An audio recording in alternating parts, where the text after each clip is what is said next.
in South Carolina. And let's have a little Carmelo pep talk as I'm on my break at work. I think we the people, just general sense, are making things more complicated than what they really are. One of the things is obvious that there's been a cover up. I know we want to know why, how. Unfortunately, life, like, very seldom we get that we get the whys or hows, especially in the beginning. But I'm telling you, when due process is done, everything's gonna be answered. I think what's the focus on is the fact that if he wasn't railroaded, why would footage be edited? The basics. If he wasn't railroaded, why did his friend change up his testimony?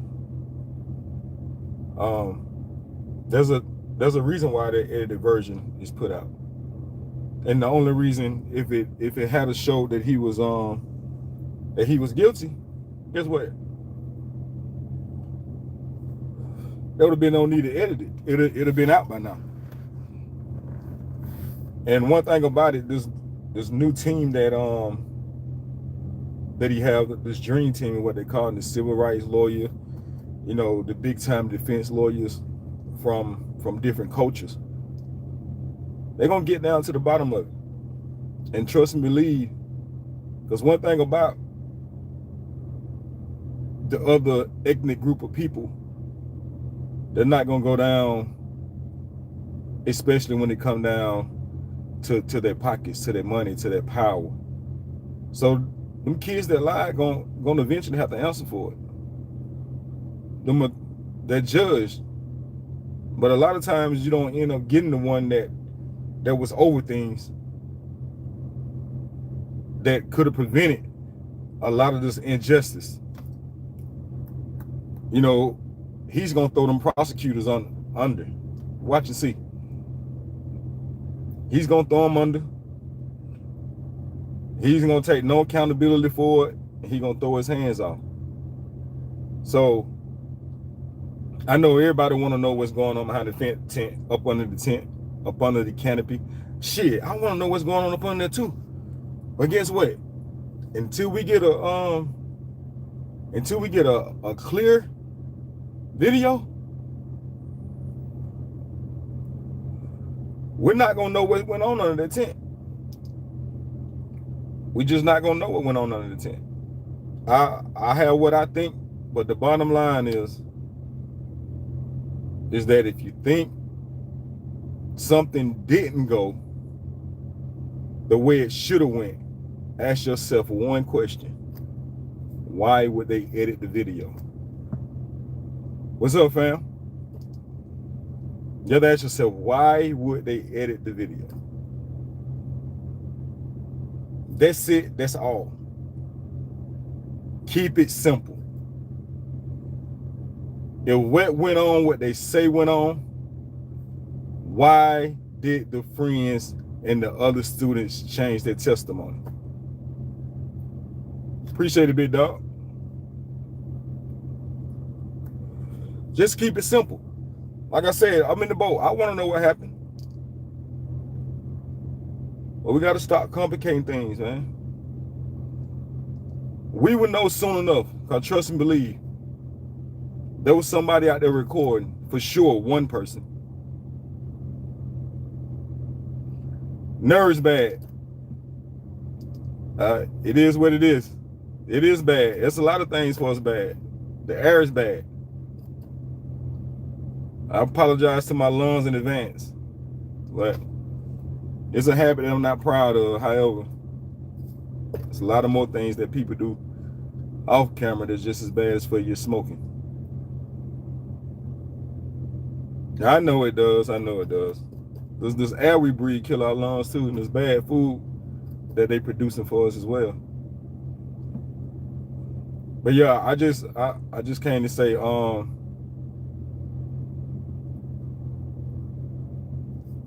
yeah, right, King. Yeah, real talk.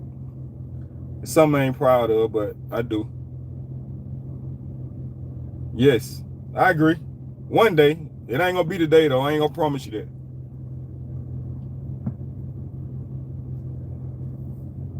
But yeah, that's what it is, man. Like, let's stop, because it's gonna the truth gonna come out sooner or later. It's coming. So we just have to be patient, be diligent, you know, understanding that Carmelo Anthony did not get a fair trial. He did not get due process.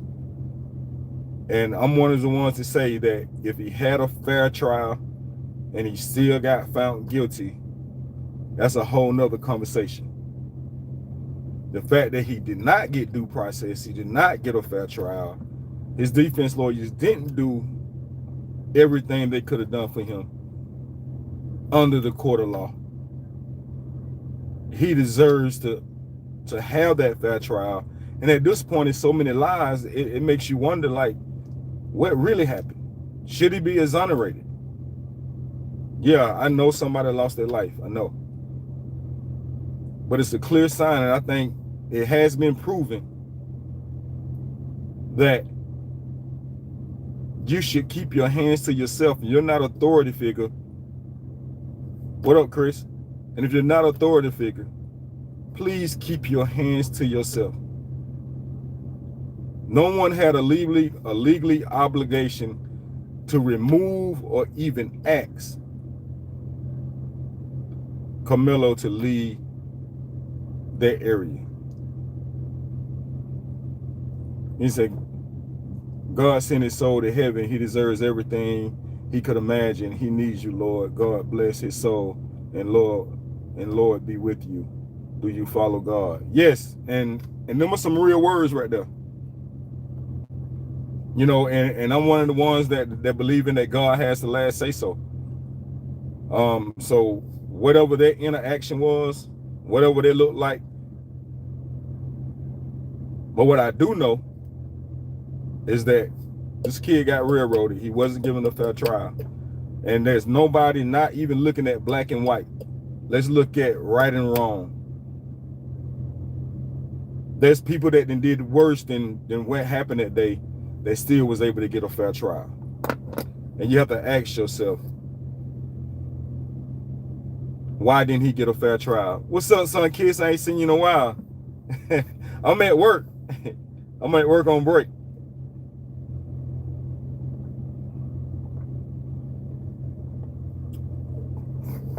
So yeah, just keep it simple. Like I said, I know we all want to know, but the truth is gonna come out. You know, there's this team of lawyers that he got, and they're gonna get down to the truth, because there's nothing that the opposers like hate more, and that is their money being affected. Because it's gonna be some lawsuits going around. That young man was done wrong.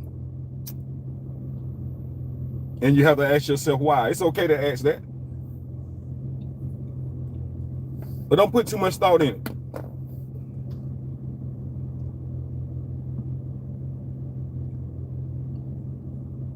Well, you know, every time we talk about this, I can't even see it. It's okay. Cut on your camera. Let's see how you look.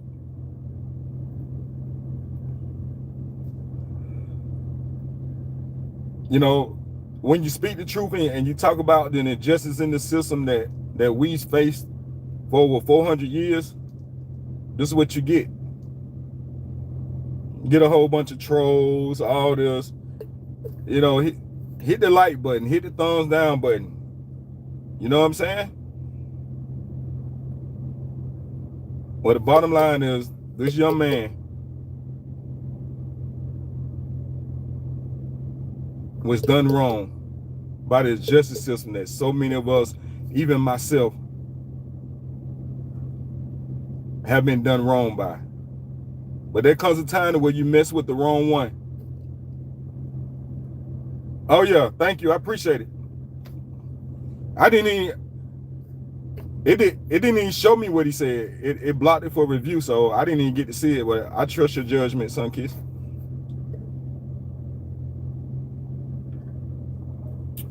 People don't like it. I get it. Oh, I look good. I always hit panels. LOL. I ain't talking about you, Godchild. I'm talking about whoever that was said my hat looked silly. Oh, you was blocking it. Oh, you fast because I ain't get to see him. You know, I was raised by a strong black woman, and you know what she told me? Son, it ain't what they call you, is what you answer to.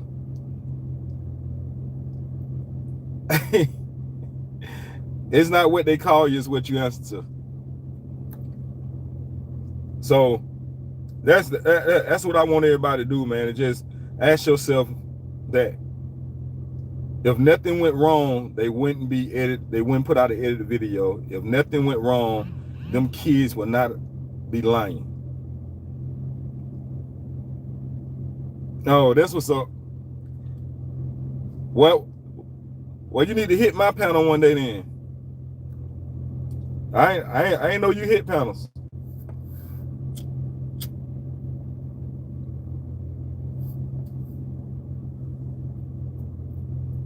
What's up, Melanated? What's up? Now, just talking a little bit about this case, you know, Carmelo Anthony. I think we want too many of the details right now. Just know he was done injustice.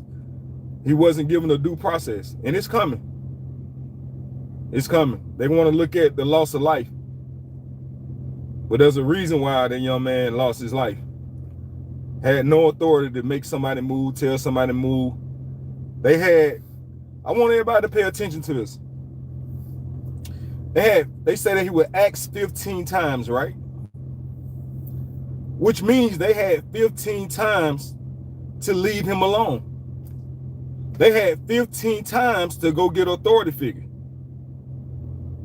So just like they have to use situations and try to turn it around, let's go. According to Texas law, Melo didn't do anything wrong. They want to say proportional. That's a clause of it, but it also says that if you feel that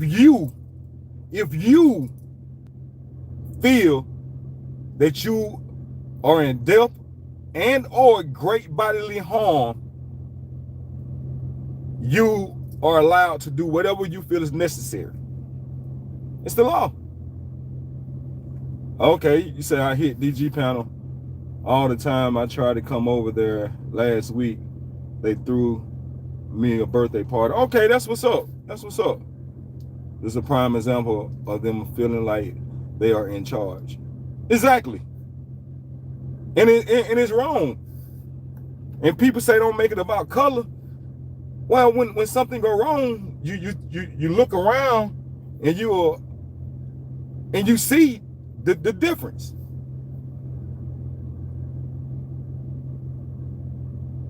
And it's a shame. I don't care what color you are as an adult. But I'm gonna put, especially as black men, that we're going along to get along to say that that man was wrong. That is sad. You can be dumb, deaf, and blind. What's up, Miss Parker? What's up, sis? You can be dumb, deaf, and blind and can see that Carmelo was done unjustly and there was not due process from the very beginning.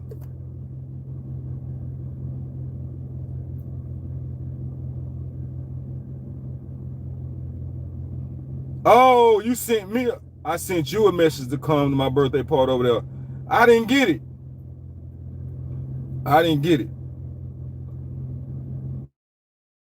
My bad. Hopefully I'm able to catch it next year. You know, I don't go to a whole lot of people panels, man. It's especially the guys in the set. I think a lot of people are weird or just not up to the standard of who I would, you know, partake in. That's why you don't see me a lot of different places.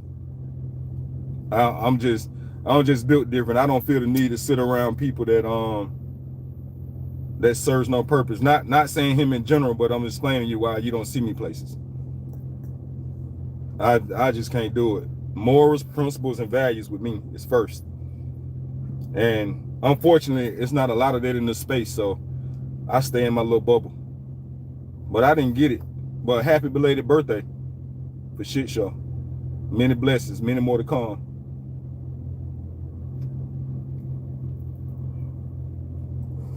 I don't like to be around anybody I don't like men disrespecting women. I don't like men that out women. And this is my personal choice.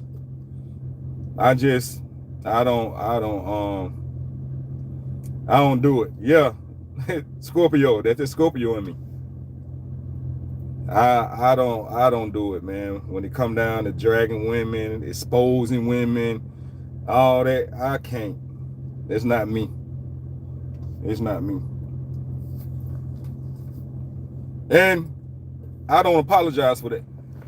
So to keep me from becoming somebody's enemy, I just stay away.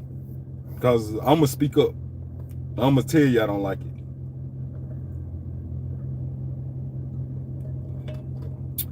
Miss Parker said, I'm over the drama too, bro. Yeah, you know, I ain't participating in it. You know, we can sit and laugh and play, but I'm big on being a man as being a protector. You know, and I don't know woman, anybody do that, I can't sit with you. Just mine. How was your birthday, God's child? Did you do anything differently?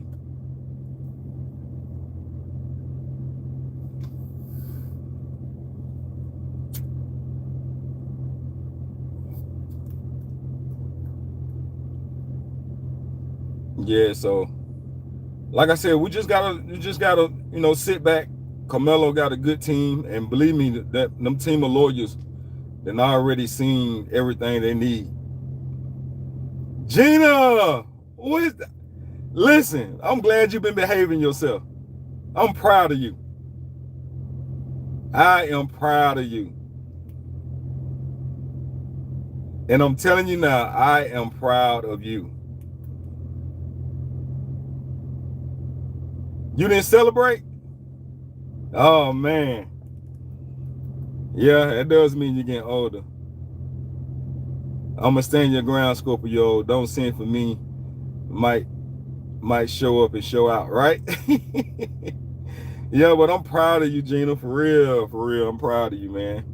I'm telling you, like, you know, and I done got sided, you know, a few times. But I came in the sector with this type of mindset. But a lot of times when you play in different places, you know, it's easy to become what's around you.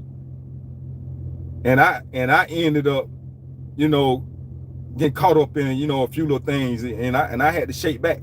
It's like, nah, you came on here to remain yourself, to not play into a character, and not get caught up in this BS. You know what I'm saying? And I kind of veered one time myself. Then I had to get back to, you know what I'm saying, or who I really am. Most definitely. Shit, don't feel bad about that 50. Shit, I'm close to it myself. I thank God. I don't look like what I've been through. Thank God. Sun Kid said, I got Gina blocked where she acting better. Let's go. She is a Taurus like me. She needs to do better. Yeah, I'm proud of her, man. I'm a fan of success. I'm a fan of growth. So I most definitely had to point that out to her, for real. Your knees are buckling. Listen, man. You know, I got them 5 Rottweilers, man, and for the last 2-3 months, that's what a lot of my spare time been going to, is like building kennels, getting them situated. You know, I do everything myself, so I feel it. I feel it in my shoulders, my arm, See that ain't going no gym right there. That's straight dog work right there. That ain't no gym. That's straight dog work.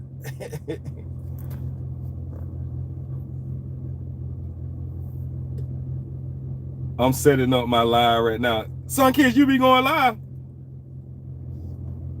I'm about to check you out. I'm at work. I can listen in.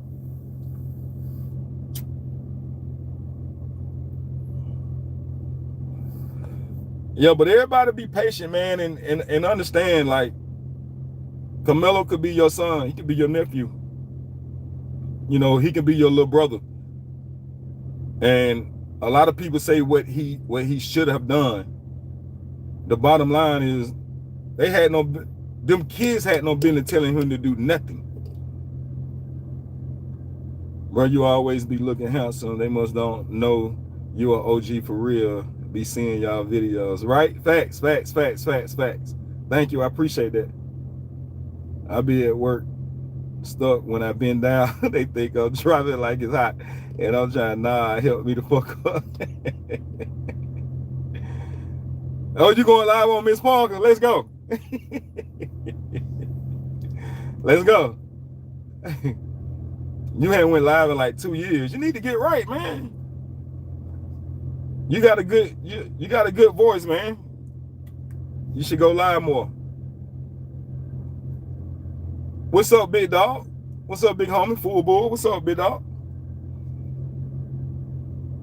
It's my Full bull, good dude, man. She finna make me pop out. Don't do it.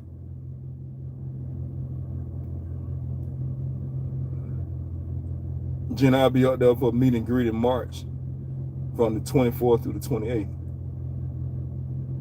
Oh, yeah. Yeah, you should go live more, for real. I should go live more too, man. My real life, man, be kicking my ass, man, for real. Between working, breeding and raising these dogs, like I say, for the last 2-3 months, that's all I've been doing. I hadn't even bought nothing personal for myself in the last 4-5 months. Everything I've been doing been for these damn dogs. But I love it. I won't have it no other kind of way. But yeah, I just want to come kick a little shit about, you know, and drop a little knowledge. You know, let's stop worrying about what's really, like I said, I got my theory of what went on up in that tent too. But the bottom line is something went wrong other than what they said. That's why they put it out in the video. Something went wrong more than what they said. It's the reason why his friends and them other students changed their statement. It's a reason why that judge let things be said in that courtroom that shouldn't have been said.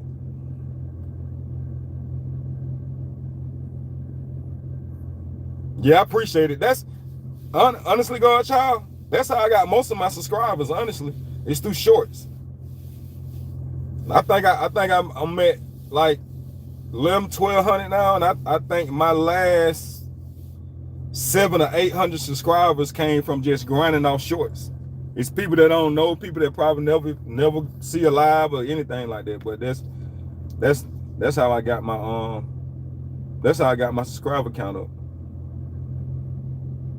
In the beginning, Miss Parker used to drop my link a lot, so I had a lot of her people had migrated over to my page.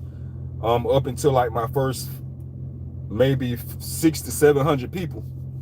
But other than that, it was just straight grind. It was straight grind, straight shorts. The racist president made others think racism was okay. Shaking my head. You right. You right. You know, and it's something that been going on, man. And that I call them the clan twins. And unfortunately, it's just like if I go out and do something wrong right now.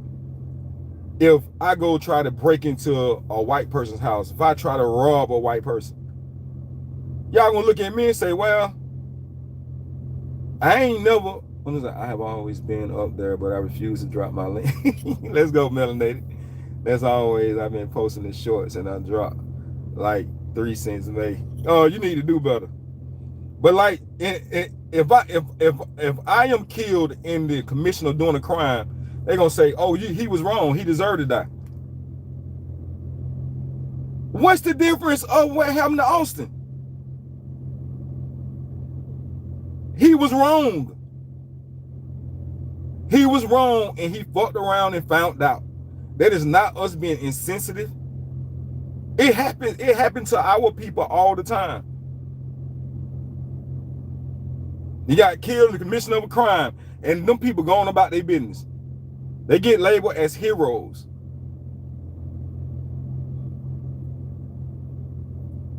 Like, for real, we gotta stop sugarcoating it because there was a little white boy that lost his life. He shouldn't have had it. He shouldn't have had a knife. He shouldn't have had a knife. If he didn't have it in intent and to hurt nobody, having protection, even if he did, we don't even know that to be true. But even if he did, what is wrong with him? What is wrong with it? He provoked them. He provoked them. So I guess the police provoke everybody they come in contact with. He did not provoke them boys. He warned them boys. Like, for real. Exactly. Even the medical examiner said it wasn't an intentional stabbing. And let's talk about it. Where did he really get stabbed? Did he get stabbed in his heart, or did he get stabbed in his abdomen? Because in court, they said abdomen. They ain't saying nothing about no damn heart in court.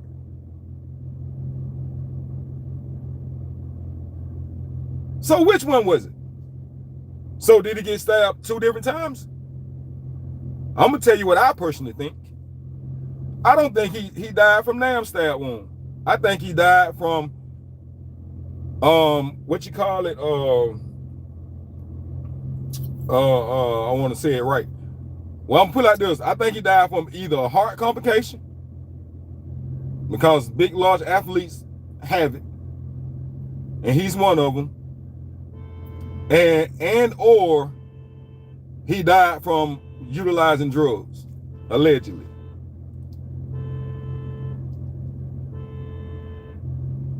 I hope he goes free. He had a good future ahead of him. Yeah, I hope so as well. At this point, I don't even think he should have went in there. I don't even think manslaughter is appropriate at this time. Because if it was, why are they editing the videos? Show it for what it is. Show it for what it is. And plus, they were using steroids. Yeah, that's what I said. And other use. That's why I don't know if y'all ever been on the scene and there's a when EMS pull up. One of the first questions they'll ask, if you able to talk, or the people around you, are you on any type of drugs? Because that changes the way they treat you. It's certain things that if you have drugs in your system, that they absolutely cannot do.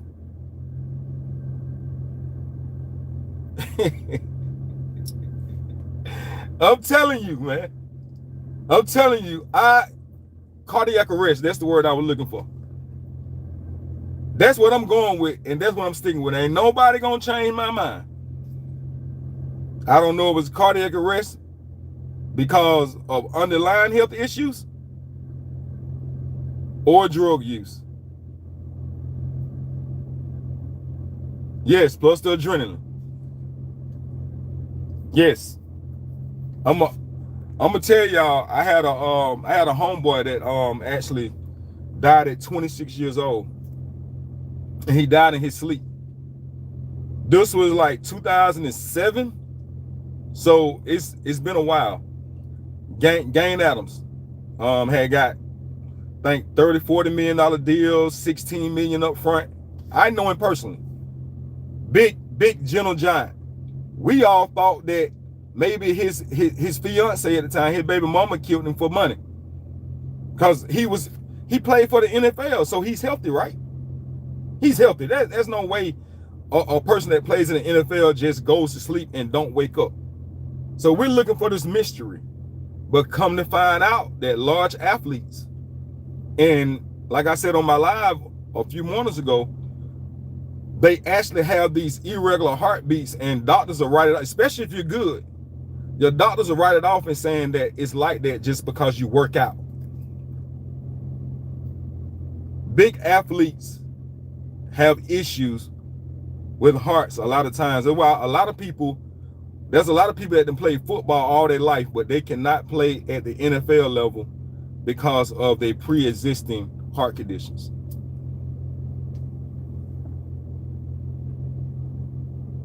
He lost his life at 26 years old.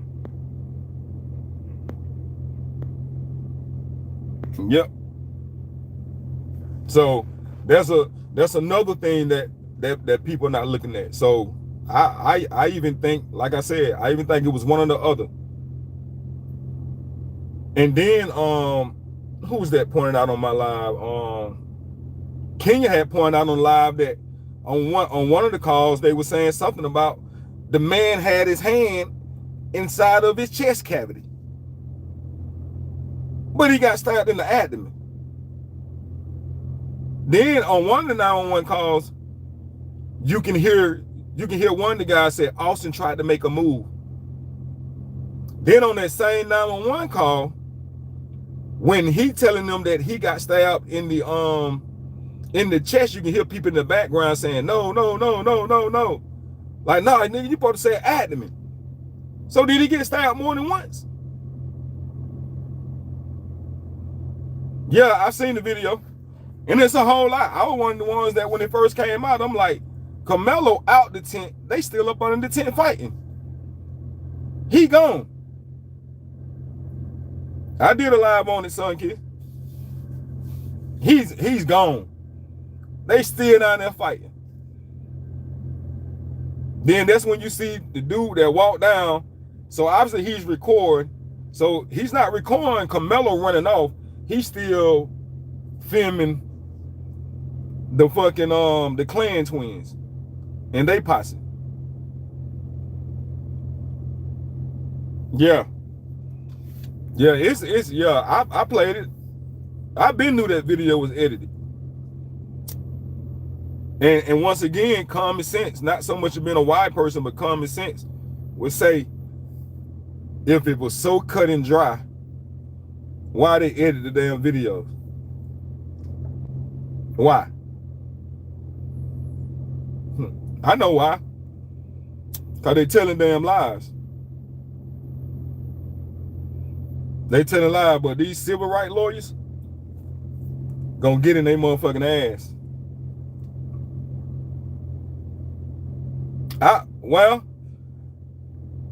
I think that, honestly, I know a lot of people saying he should explain it. I don't think nothing he said. You done watched at least 6 kids sit there and lie on you and make it look like that then your main friend, who you down there like family with, lie on you. I don't think him taking the stand would have changed nothing. That'll just been some extra, and that's just my opinion. I think it'll just been some extra that they can hang over his head. I think it was the right thing to do. That's just my opinion. Bro, I'm thinking somebody stabbed him too. Do you see everybody scattered? Some strange. How was it? They was looking even, bro. I think so too. Yep. So the fact that he didn't take it, I know people saying, when you do this, you both know. They was already against him. There was nothing that he was gonna say. So he's the accused. You think that jury was gonna believe him over them 20-some witnesses they had? Hell no. And not to mention him being a 17-year-old kid when that happened. And then they go up against a seasoned 20-plus veteran prosecutor. We know what they're gonna do. They were gonna take and twist his shit. I don't think he's the type of kid that he could have handled it. That's just my opinion. I'm glad he didn't take the stand. They would have just took it and twisted on him. Just like they doing this couple of words. They say it's a mission of guilt. I say it was Carmelo taking accountability. Hey, I'm not the alleged assailant, not the alleged murderer, not the alleged stabber, that I am the alleged assailant. Here I go. Hey, here I go. Come talk to me. Him saying him putting him hands on me is him explaining why he did what he did.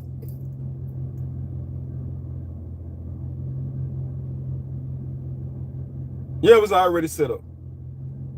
So where they're turning around saying it's an admission of guilt, no, that's him taking accountability. But I'm telling you, as they say, well, he didn't say they put his hand on me. When you get jumped, I done been jumped plenty of times. I used to live that type of life, and I did a whole lot of shit. Had a whole lot of shit done to me. Once that fight engages, then adrenaline rushes so much, your only focus be on that one person.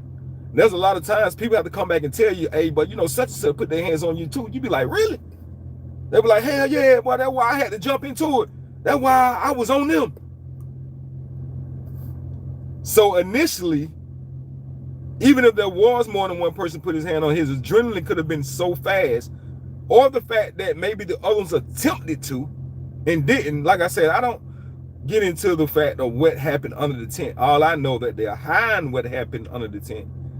And the only reason why they could be hiding what happened under the tent is because it doesn't show what they're saying happened.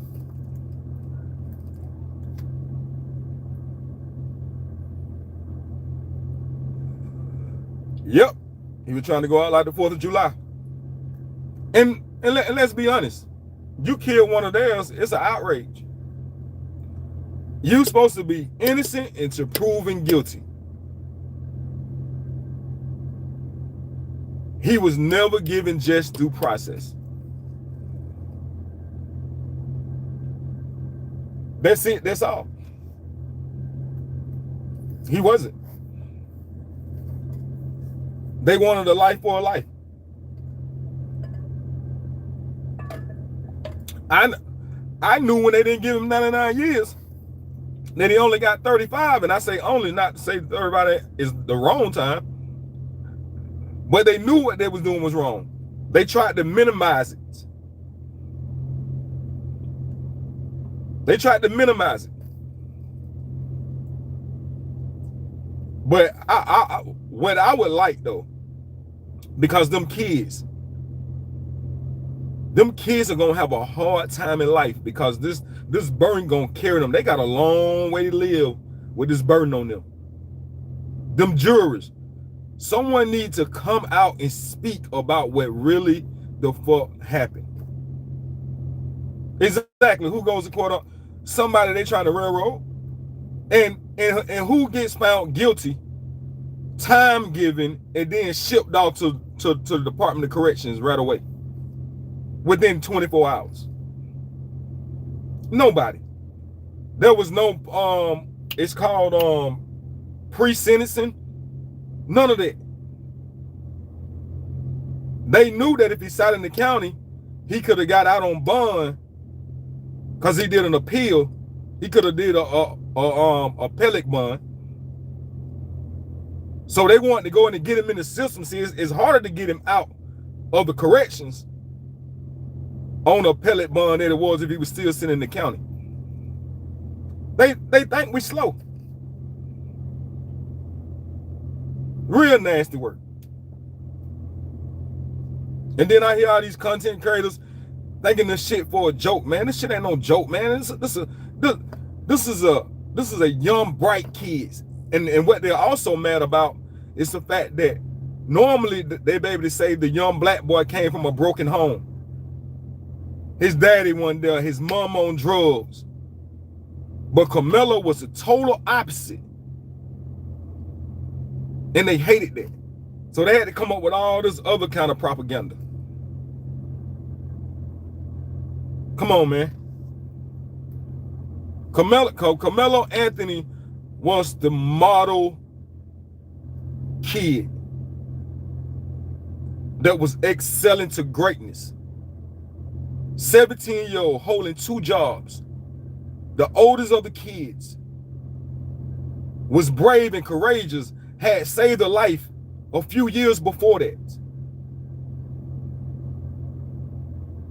Come on, man.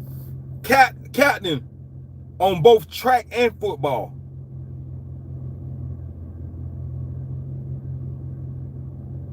He suffered from seizures. But yet he still didn't let it stop him. He was still playing sports. Come on, man. Bro, they were planning to take him out. That's why they was in a hurry to send him to prison. They had some other plans in place. I agree. And God said no, Godchild. And God said no. I've been meaning to tell you that about your name. You know, that's, I don't know if you can see it. I got Godchild tatted in the pit of my arms. Godchild. Actually, I think that was like one of my very first tattoos, as a matter of fact, too. I've been meaning to say that, Godchild. They most definitely did. Life for a life. And that's how they see us. Look at all them other cases where self-defense was put into place and didn't get nowhere near much time. They say it ain't about race, but what's the difference? Carmelo was the only young black kid. Yeah, I got it right here in the pit of my arms. God's child.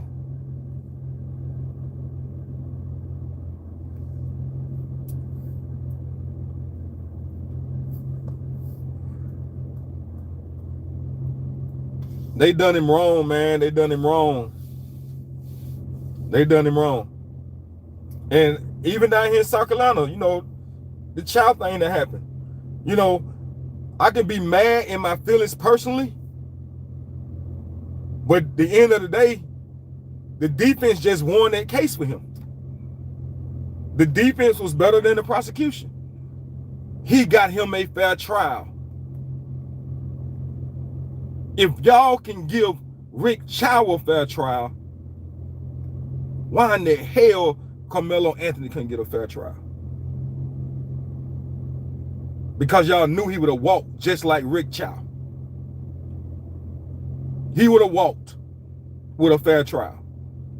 If he had a lawyer that fought for him the way Kent fought for Rick Chow for his money and for his reputation and for his legally duties, Carmelo too would have fucking walked.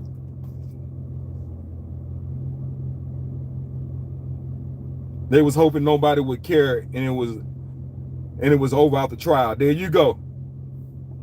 I wish I was on stream, y'all. I hit you with the explosion. That is exactly what they was hoping for.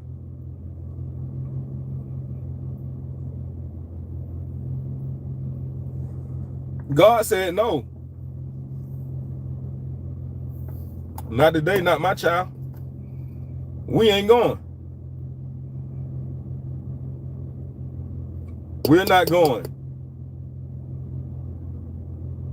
I get it, justice blind and all that it's supposed to be. But it looked like justice, that lady scale, that lady statue, she didn't have the blindfold on. And she used that sword that was in her left hand to torture Carmelo. And that scale was weighed on one side from the very beginning. And she was not blind. But Jesse was wrong this time. Like many others. It's gonna be a change, and for me, it's not even gonna be I told you so.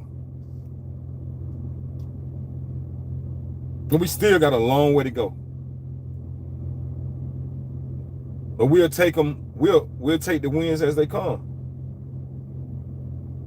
Case by case, whatever it is. But that young man, I believe in my heart, is coming home. I think down in Frisco where they at, I think he's gonna be, his situation is gonna change a lot of things.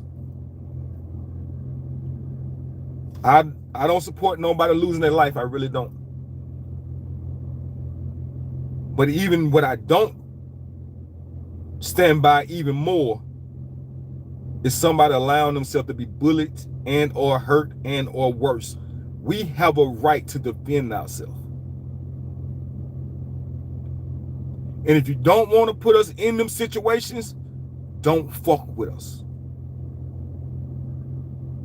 That's it. That's all. That's it. It's simple.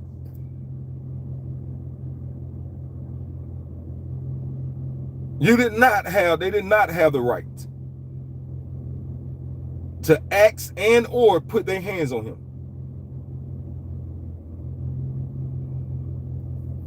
God definitely said, no, you're so right. All them jurors is going to hunt them bad for what they did. Yes. And even the jurors, even to those kids, man, they got a long life to live, hopefully. They gonna live with the fact that they had to lie, that ultimately caused someone to give somebody 35 years, no matter how this turned out. Because they made them kids lie.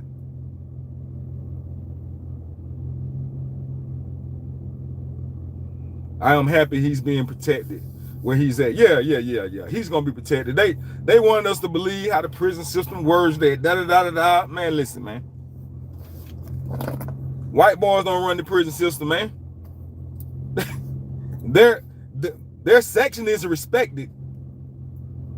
But what they don't want is a war in the prisons. Them wardens don't run the prison. The prisoners run the prison. Now there's a respect level of the rules. They don't run shit. Them prisoners run them wings. Them prisoners keep other prisoners in place.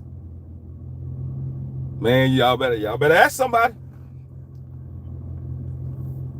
Nah. And I'll never be the one to say, well, it won't happen. But if it did happen, it's gonna be trouble. It's gonna be trouble. And that ain't what that one want. His officers wouldn't be safe. His other inmates wouldn't be safe.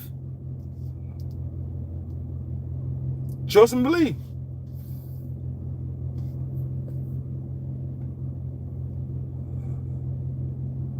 Godchild said, bro, I heard they gave the brother scholarship to lie. Don't know how. I believe it. Because the daddy was saying about was talking about they did a scholarship in the brother's name. So yeah, they probably gave all them students that changed their story scholarships. Most definitely Eddie. Cause Eddie lied like a motherfucker. Now Eddie might not be safe nowhere in the streets. Because what Eddie did was foul. The daddy racist rants. But want somebody to believe that he came to a press conference to pray for somebody. No, what you did was you was a bully, just like you raised your kids to be. You are a bully, sir. You are a bully. Your kids were bullies. And then he said, well, they made me leave. But how did they make you leave? Did they physically come remove you? Or was you asked to leave and you didn't leave and then they called the proper, pay attention to what I said. Or did they call the proper authorities to have you removed? See, that's the difference between that. Klansmen, Jeff Metcalf. I'm talking to you right now. That is the difference. They showed you how to properly have somebody removed from somewhere they didn't feel like you deserve to be there. And legally, you shouldn't have been there. As being what y'all call the victim, son, and the accused killer, you ain't supposed to be there anyway.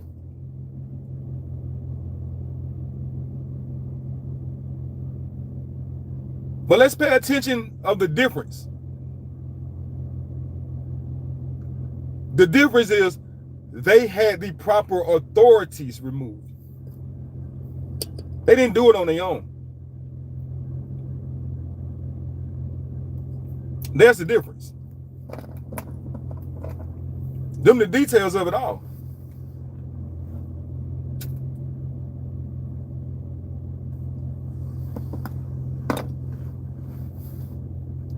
They done it the right way. Your boys did it the right way. And if you listen to the one of the interviews with the mom and the son, she said, yeah, Austin's always stepped up in his friends and he's always been a bully. She was about to say bully. Y'all go back and listen to it. I ain't got no timestamp. I ain't got none of that. But I know what I heard. The brother said, my brother's gonna have my back whether I'm right or wrong. And his brother stepped in to be the bigger bully, because he was the bigger twin. And he fucked around and found out. It is what it is. If I go out here and do something, and I'm in the wrong, ain't nobody giving me no grace.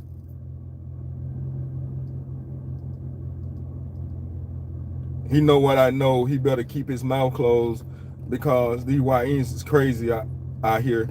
They don't care. Exactly. He probably got a police trailing him every damn well. But I'm telling you, down here in Columbia, South Carolina, pull up what they, and I'm just saying it's the truth. It's in the news. Motherfucker loaded like 100 shots at the police. This happened a couple weeks ago. Wine's on a whole different level, man. Most definitely need to be careful. And a warning is not provocation. A warning is not provoking. And then even yet, that judge allowed, and the judge, and the defense first, then the judge allowed for them to ask them kids questions that only experts should have asked. Do you think it was self-defense? What?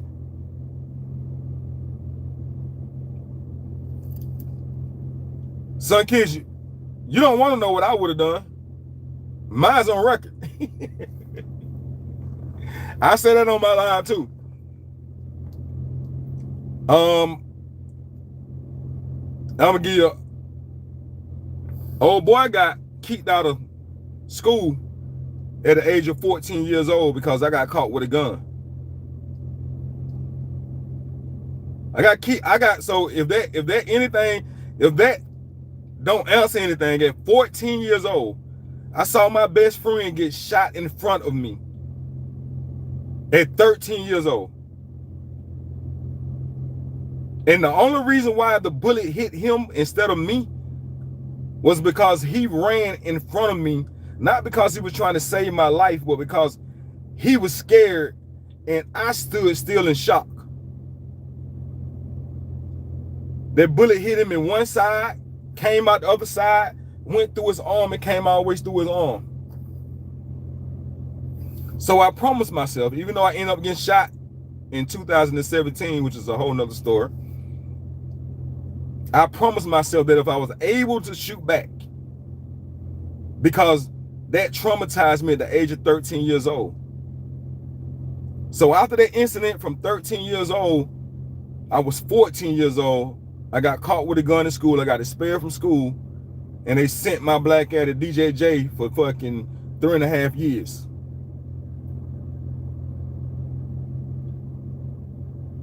So what I would have done was totally different from what he would have done. And even if I used to carry a pocket knife too. And this is how I know the difference, because if 3 people approach me, 4 people, 5 people, no matter what it was, I wouldn't have stuck one on me and ran. I would have stuck every last one on.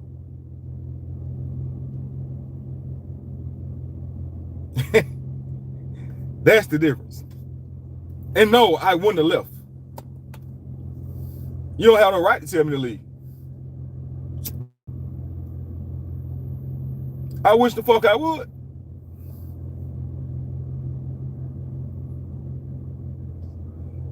I wasn't that 17-year-old, and thank God that Carmelo wasn't the 17-year-old that I was. I was still locked up in DJJ, and I got out when I was almost 18 years old. I went in at 14. Got out right before I turned 18. So I would have stuck every last one on. On record. It's proven. Juvenile records, but it's proven. I've never took bully kindly. I'm reacting. I'm defending myself. With the weapon or without it. In 17, when I got caught slipping without a gun, when I got shot, I stood up to the motherfuckers that had the gun when they wanted to rob me. You know what I told them? You want it, come get it. I ain't giving you shit, boy. I don't play the bully shit. Even with a 45 down there 4 feet away from me, I still stood my ground without a weapon. Thank God I'm still here today. I stood my ground. No weapon. Because I understood, and what people don't understand, when people come to do wrong on you, they fuel off your fear. So even though I was scared because I realized what the fuck was going on at that moment, I understood that I can't show them fear.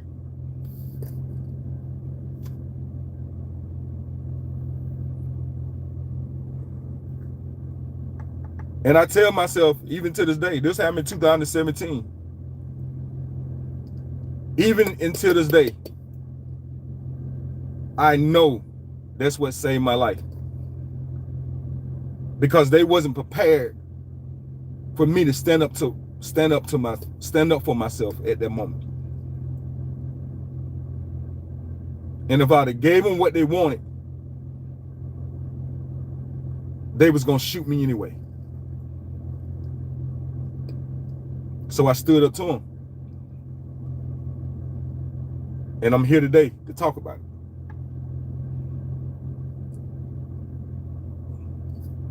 it. And I don't expect people to react the way I reacted. It was a judgment call. Exactly. Milk Cow wasn't ready either. I made that call, and I'm here now. And the difference was, I wasn't even in no dispute. Leaving the club in front of my front door, in front of my gate. Getting ready to walk in my house.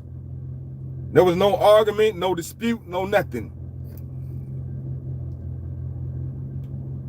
Somebody decided that I was gonna be an easy target for whole other reasons. A productive citizen. I was not selling drugs. I was a retired dope boy. I hadn't sold drugs in over 25 years at this time. It's a working man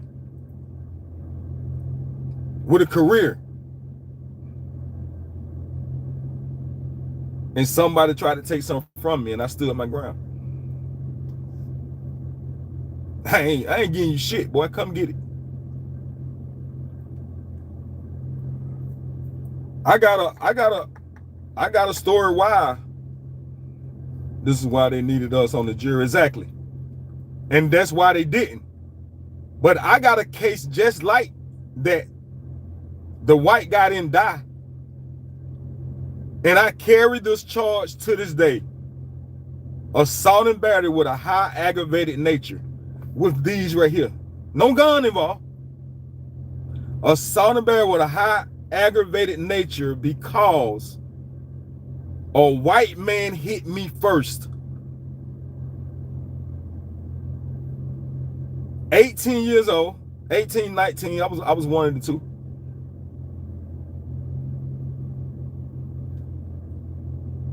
I pleaded out. At the time, South Carolina didn't have a stand your ground law or a self-defense law. We have them now. We didn't have them then. So I took what you'll call an Alfred plea. The same exact thing. A bigger white man hit me. And I carry that charge on my background to this motherfucking day. I had witnesses that say that he hit me first. You know what they told me? It wasn't the fact that I fought back. It was the extent that I took it. Remember the shit like yesterday.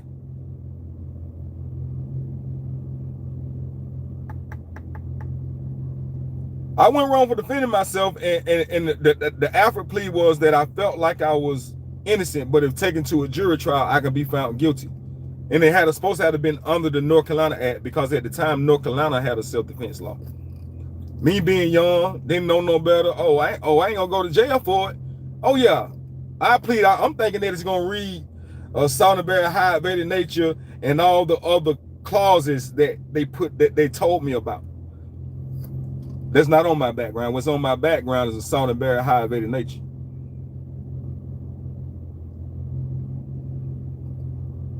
It's a lot of them now. I think we got ours in South Carolina maybe 2007, 2008.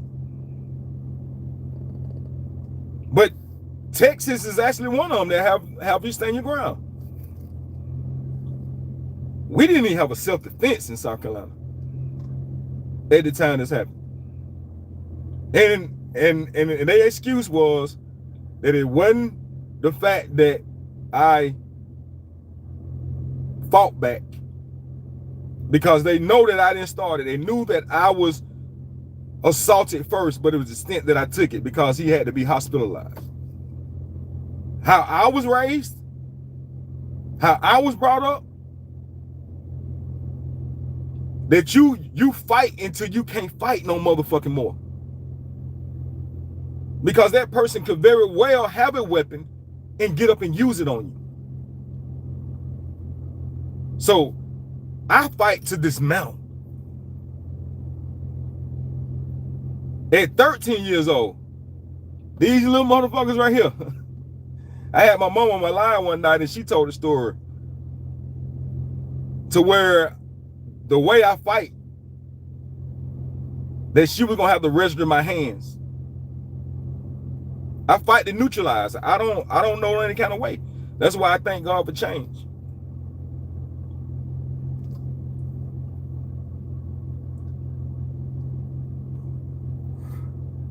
And these are true stories of how I can relate to this shit. I know what it feels like to be put in a position where you have to defend yourself, and legally they tell you that you're wrong.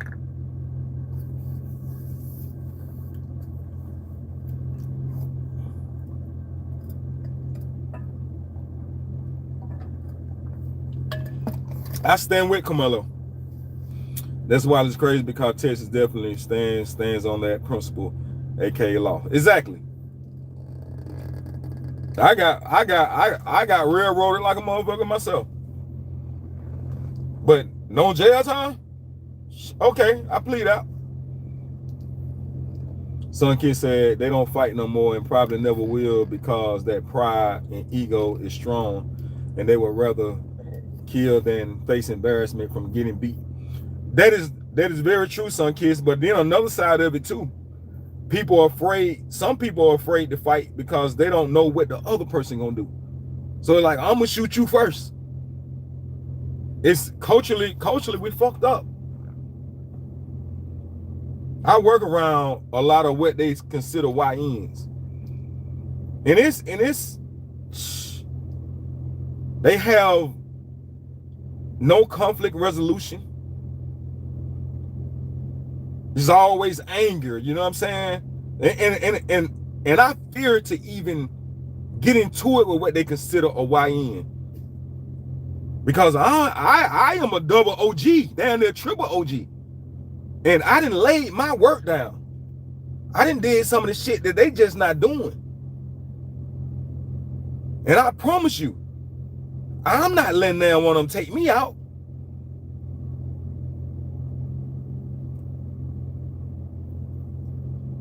I'm gonna talk to my mama the next day. In my mind, I'm gonna do whatever necessary. So I cut down the chaos. I try not to put myself in them situations, because God knows in heaven what I'm gonna do. Say they don't already know. True. Bro, God has really changed your life. Right that book. Oh, I'm writing it. I'm most definitely, man. I got, man, if it was all bunched up in one, if I could just do it and tell it, most people don't believe it. Most people would not believe it. Like, how are you still standing? How you still have a positive outlook in life? It's nobody but God. It's nobody but God. I didn't really live that shit. I didn't really live it. Which is why I can't really mesh with some of the shit that go on YouTube in the space that we in. Because like, this shit is for real with me. Like, I know what that yellow tape shit really about.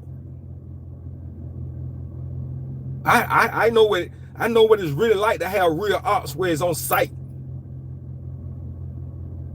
Real shootouts, real beatings. Like, I really know what that shit is like. I really live that shit. That little plan they be doing and shit, man, I ain't got time for that shit, man. It frustrates me. So it keeps me down, you know, sometimes you can save yourself from having an enemy by never colliding with people that you know are not like you, that don't share your same mindset. And I ain't proud of it, but it molded the man I am today.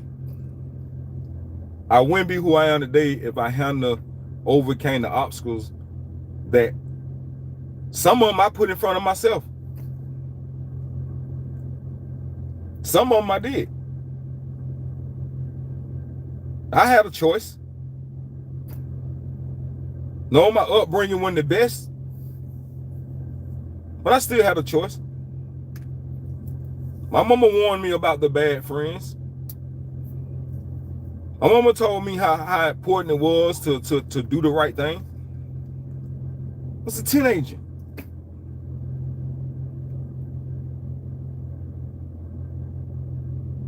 I made a lot of bad decisions myself. And it took one right decision when I decided to get out the streets. Now, I still got in a little trouble here and there. Well, I actually got in some big trouble. But God put me around people that was going to help me get out of that. And up until that point, I've changed my life ever since then. I changed the way I think. I changed my environments. Because see, a lot of people think change is just about, it's just about you making a decision and then it's over with. No, this shit is not on me. This shit is in me. So I have to make a conscious decision every day to do the right thing versus doing the wrong thing.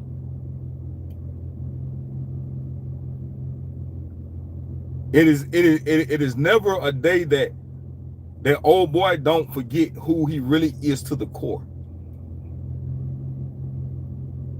I'm never not in contact, in touch with what's in me.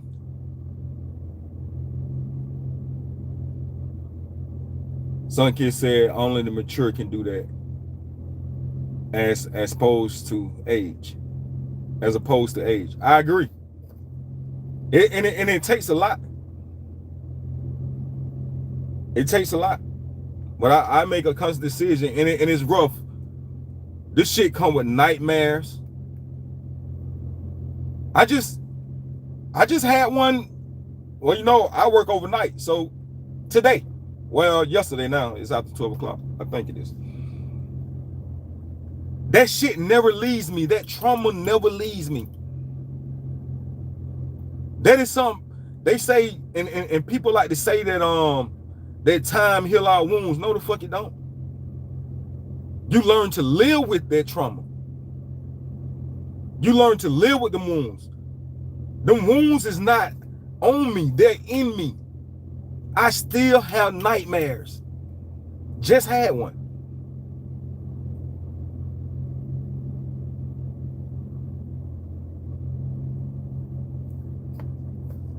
No, it doesn't.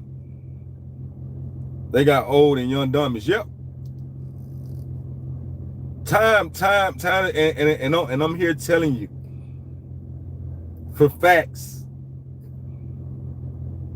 Just had nightmare. It never goes. Anybody that never like, imagine you being with somebody intimately, right? I'm gonna drop something right quick. And if when you get ready to go to sleep, you have to say this to the person that you're laying down with.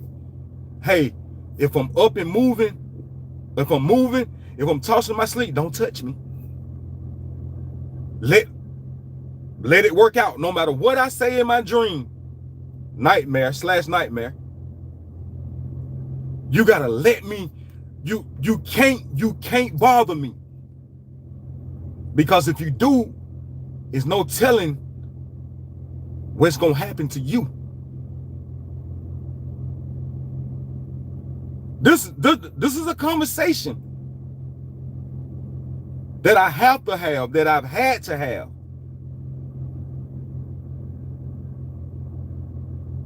I'm telling you. God just said, bro, was you a menace back in the day? I believe you was. Yeah, I was. I was one of the ones that I didn't fear nothing. I was that young hothead that you had to show me. And that's why I said there's some things that I got into that I could have walked away from. But once that level of respect is crossed, once I feel like you're making me a target, I'm not walking around with no target on my back. I'm about to come to you and we about to get this shit. We about to make this shit happen, my nigga.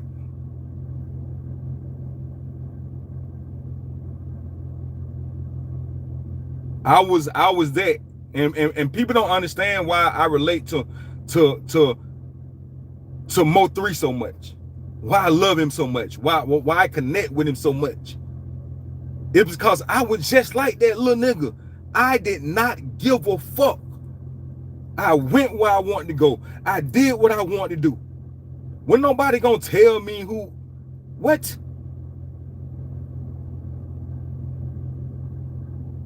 Every single time. That's why I relate to him so much. That's why I take the 3 shit so serious. That's why I don't even play with that shit. I was that one. I was that one that everybody wanted to be around because they knew if some shit kick off, oh boy, we're gonna be with the shit. And most of the time, niggas didn't want them problems. So there was never a problem.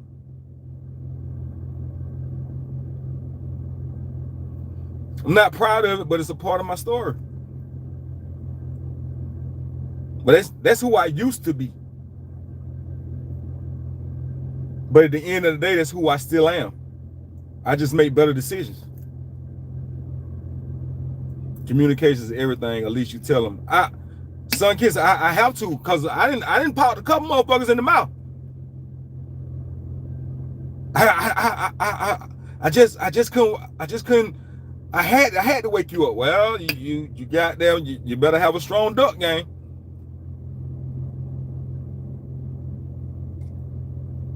If I'm in that trance, you have to let me stay there. I eventually come out of it. I'll eventually come out of it. But you cannot. You cannot. And I know I ain't the only one that experienced the shit. They better have a strong ducking game. And these little motherfuckers hurt. For real. Bro, just keep praying. Whatever you're going through, God will see you through it. Just don't give up. Nah, giving up is not an option for me, God's child. I've came too far. And I know the power of prayer. Like I said, it's so many. I can tell you some things that you would be like, yeah, that couldn't have been nobody but God. So I understand. I've understood at a very long time. You know, I got out the streets, worked a dishwashing job, and I went, and I've been corporate ever since then, except for like the last 5 years. I stopped that corporate shit after COVID. I just went with it no more, and I do what I do now and breed my dogs, all legal. Like I said, I hadn't fucking did nothing selling on drugs or nothing like that in over 25 years. And the best thing about me is that I know who I am as a man. I know who I am as a person. When I was going through all that shit in the street, I thought I knew who I was then, but I didn't. I lived under the impression that I would rather be feared than respected. But now I live on the principle that I would rather be respected than feared. So yeah, failure, giving up is not an option for me. Yeah. Son, they better have a strong duck game. You better push me and goddamn and run, cause I'm telling you, I'm swinging. And it's not even on purpose. But that shit, that's still hunting, man. Some of the shit I've seen, you know, some of the shit I've done, I'm not proud of it at all. I'm not proud of it at all. Some shit I can talk about, and some shit I can't talk about.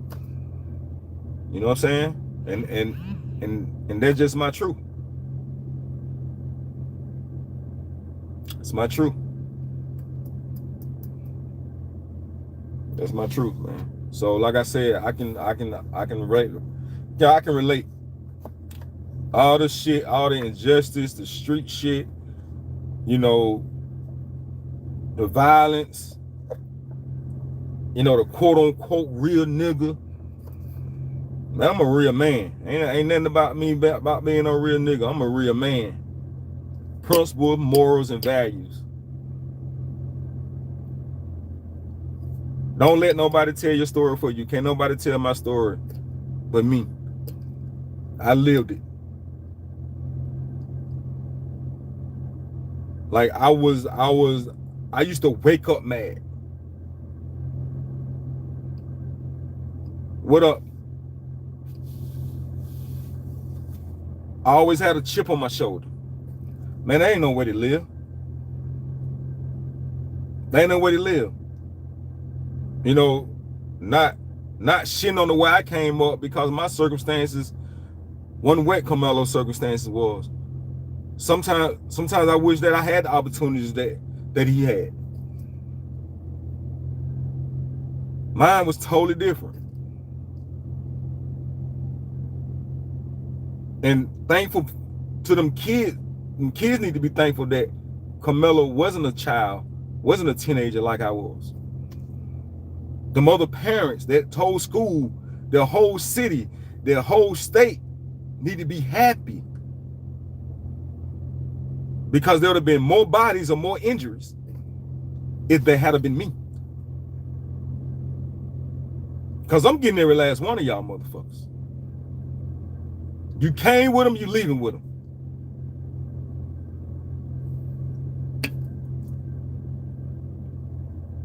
And I got the charges to prove it, man. Once again, not bragging. It's my truth, though.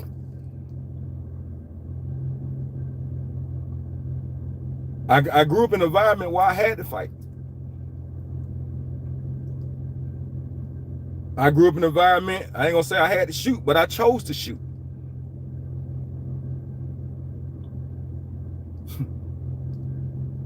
They did that. Bro, I'm happy for you to see any bro or sister doing good and always in my prayers and blessings. I appreciate that. And I appreciate you acknowledging it, for real. You know, I'm just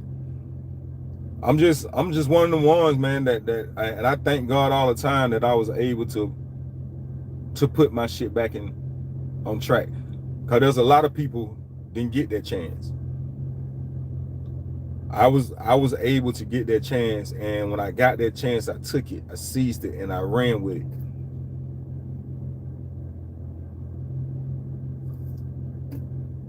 You know, I'm not necessarily where I want to be, but I damn sure ain't where I once was. And I live a damn decent life. Got this shit out the mud now. Got it out the mud. But I'm okay. And I'm gonna continue to push. I'm gonna continue to persevere. And I ain't gonna let no bullshit stop me.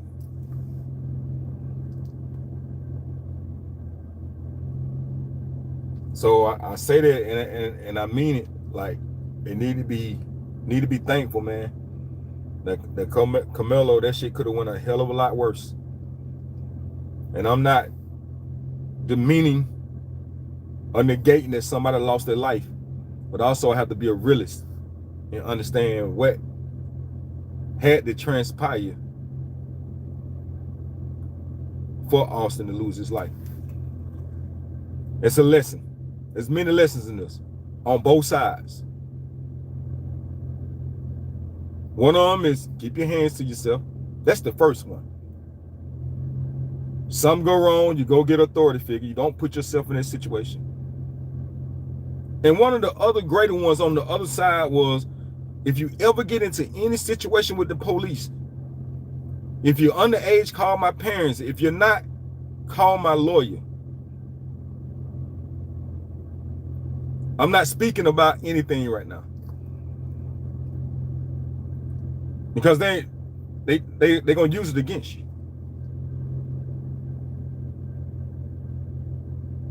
Yeah,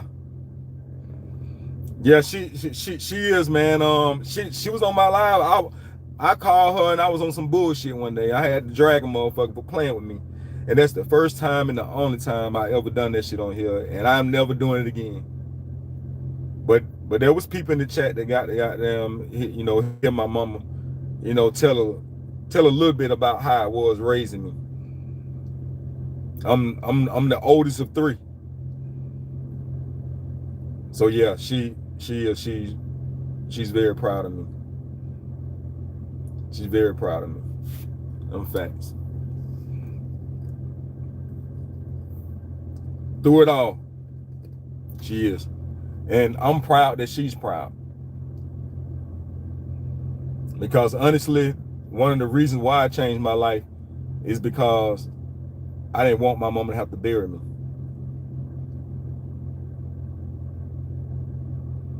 Because she was gonna have to.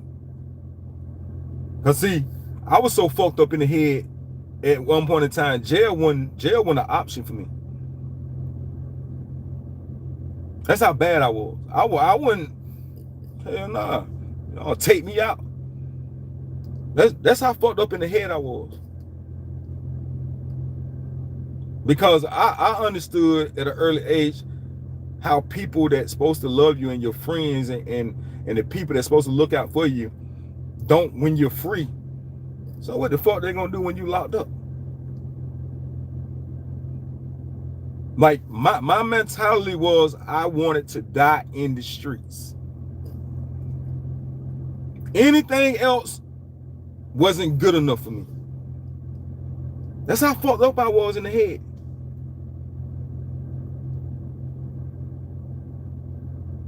That would have satisfied me. Don't send me no jail, don't do nothing.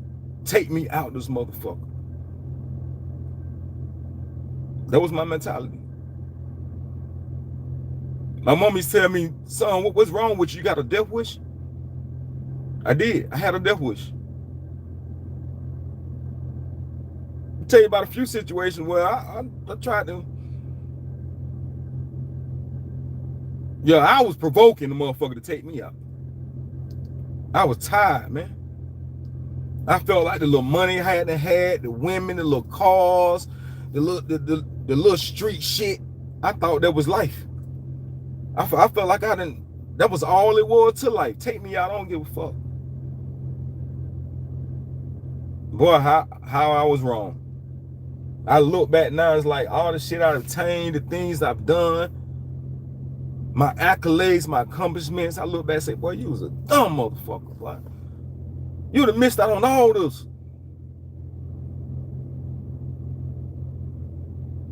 But that's how I wanted to go.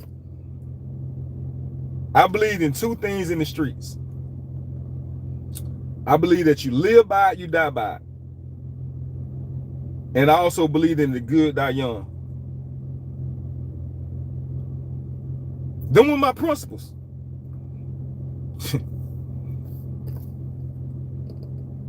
Oh boy, can I ask you a question? Do you know why you decided to do that? Is because you had no father figure? Because it sounds like you had a wonderful mother to stay on you and do you back, have your back now and say what happened? Do you now look back and see what happens?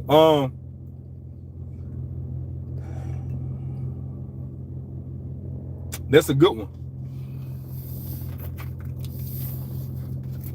I did have my dad in my life, and I feel like I did make a lot of decisions because I didn't have that fatherly figure. And one can only say, well, because I know people that grew up with their fathers and fucking were worse than me. So I don't know the dynamics of that, right? But what I do know is that my mama wasn't, my mama, let me say this, and I've told my mama this, and she may see this, but I'm gonna be honest, because that's how she raised me to be, and she know I'm gonna be honest, whether she like it or not. My mama was the best mama she knew how to be. See, there's this thing as generational curses. There's this thing of breaking generational curses. And that's why I started off with my mama saying that she was the best mother she knew how to be. I was raised on a lot of tough love. And there's some people can say, well, tough love isn't enough. Tough love may not been enough for others, because the way I was raised, a lot of people still wouldn't have made it through. I was just different. And my mama tell you that about me. Like, I was just different. So even out of that tough love, like, it wasn't a lot of hugging, it wasn't a lot of, we didn't have a whole lot of the thing. Even though I grew up in the projects, there were still people in the projects that were still having their way, right? We just wasn't them families. For whatever reasons. So I'm thankful that my mama never let nobody molest me. You know what I'm saying? Like, we always had somewhere to lay our head. Like, I didn't have to grow up in the system. But at one point in time, did I say as I'm growing up as a teenager, like, well, why she didn't do this? Why she didn't do that? Why she didn't do that? So I had my questions, at one point in time. So she was the best mom that she knew how to be. And I thank God that whatever he instilled in me, with the guidance that I did get from her, that it was enough to sustain me.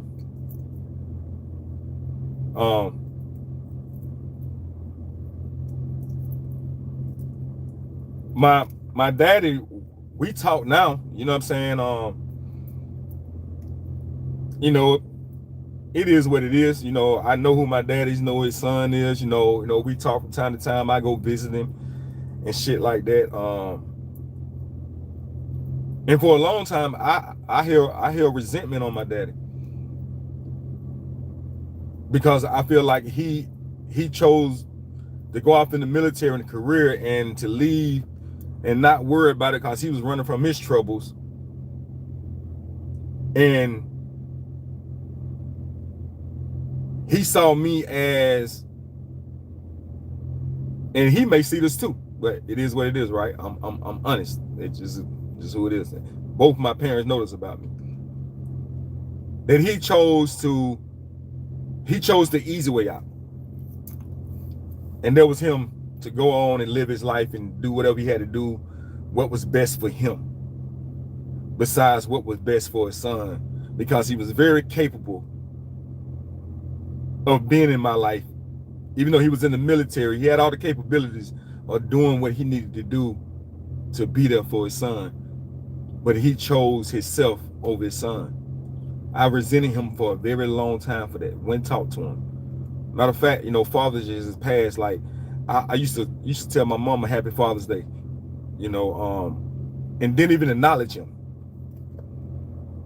And that's one of the things that I'm thankful my mama for, that she was never okay with it. She wanted me to have that relationship, with my dad. And I ain't gonna lie, there's sometimes I wish I was like, fuck him. To tell you the truth. 9 out of 10, he never really there when I actually really need him. So, that's kind of how I feel about it. I feel like the midst of them, the combination of the both of them in me, like I said, it's just, I know it's who God designed me to be, right? And my tenacity, my drive to life is just different, because I'm telling you, most motherfuckers been gave up by now. I know motherfuckers that didn't even went through half of it and did this right here to themselves. Whew. That's what's up, kids. You can relate. That's what's up. Bro, I tell everybody, cherish their mom and father no matter what, because I lost my mom at age 16 and my dad at age 3 years. And sometimes it hurts me to still have y'all parents, is why it's truly a blessing. I agree to that. And thank you for them words. And but once again, my truth is my truth, and I'm very honest. I'm almost too honest to a core, and what I just told y'all is what I done told my mom and my daddy. Praying for you, because that do sucks. That's sad. I couldn't imagine. But I still got some growing to do. I don't carry no hatred in my heart and nothing like that. I've forgiven. Have I forgotten? No. But I've forgiven. Because there's there's day by day, you know, sometimes you are reminded. Sometimes. So yeah, it's no regret. And if you hear, I talk about my mama a lot, man. She was all I had. She was all I had. And that's why I say, like, was it the best? No. Was it the worst? Hell no. She was the mother that she know how to do and instill principles and beliefs and quotes that she gave me as a child that I still live by to this day. That is proven to me that I'm like, damn, I'm glad she told me that. So I cherish it. I honor it. So, you know, yeah, shout out to her. Shout out to her. Shout out to her. Shout out to her for shit show. My dad is just, it is what it is. Like,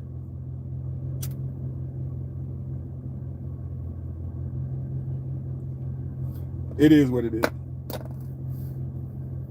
And what's crazy, like, I'm so much of both of them, you know, and they have conversations about me, you know, and I can't say this, they both are proud of me, because I'm telling you, man, I was a fucking lost cause, man. I don't know if you ever knew anybody or you ever felt like this, but sometimes you be afraid of yourself. Like, there was a point in my life to where I was afraid of me, because I didn't know what I was gonna do next. I didn't know some of that shit. I just, because I didn't think, I just used to react. If I don't do this, what the streets gonna say? If I don't make the decision, if I let this person get away with it, what else I'm gonna have to deal with? Like, I was just moving, just like, goddamn, oh boy, give yourself time to think. I ain't give myself time to think. It's a fucking ticking time bomb. Ticking time bomb. And when I will say what I love about my mama, though, one of the many things, but one of the greatest things, is that she taught me how to be responsible. Like, I've carried my own household for a very long time. And my respect for women, I didn't get that from a man. I didn't get that from watching my mama, my daddy love on my mama, or a stepfather that loved on my mama. I didn't get that. I got my respect for a woman from a woman. And I guess maybe that's why I don't, that shit where you, the disrespect toward women and all that shit, man, I got that from my mama. I have a great respect for women. You know, I ain't gonna say that the one hurt me or fucking, what I ain't gonna do, I'm not exposing, I'm not showing no text messages, no pictures. I'm not doing any of that. You know what I'm saying? But like, yeah, I have relationship shit, friend shit. Like, you know, we may have a disagreement, but far as being disrespectful toward women, I learned that shit. I learned that shit from my mama. Yeah, my pop's still here. Yeah. Yeah, most definitely praying for the mamas and daddies that gone. Yeah, so ENG, my goals in life, man, is at one point in time it was to stay alive, but it's been a long time since I had to think like that, right? My goal is to be a better version of me every day. My goals are things right now. I'm living within my goals. I'm living within my dream. You know, I'm building wealth. I'm continuing to work and perfect in my own business. You know, I have my own business and also work a job.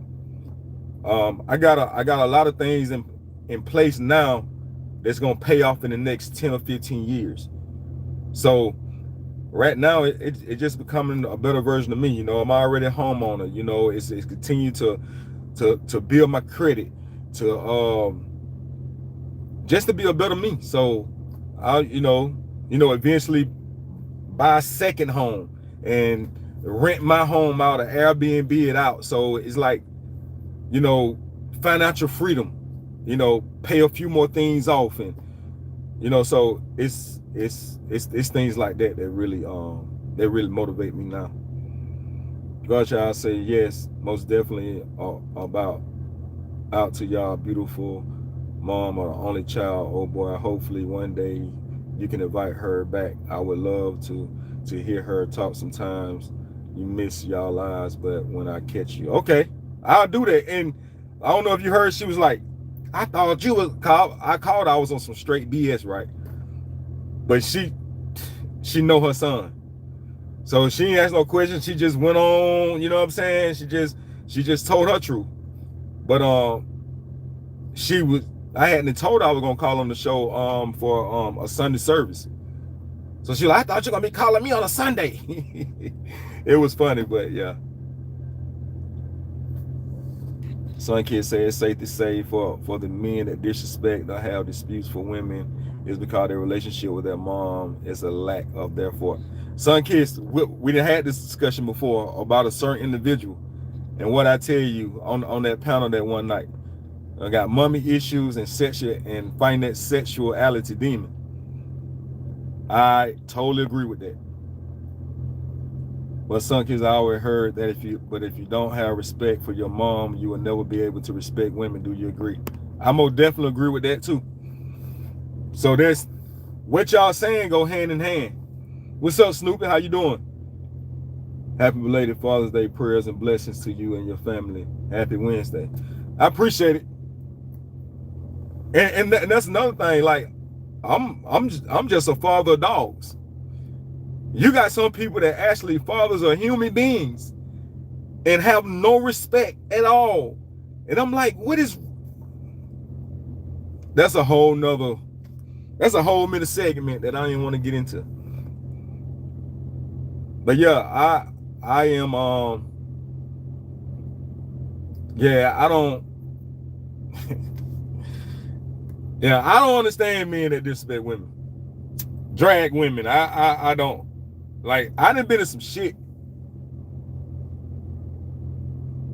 with some women, and yet and still I never exposed them. That's something to about some life-changing shit. Never have I got on a social fucking platform, or YouTube, or Facebook, or Instagram, or Snapchat, and degraded that woman. I just don't understand it. And I don't like it. I don't like it.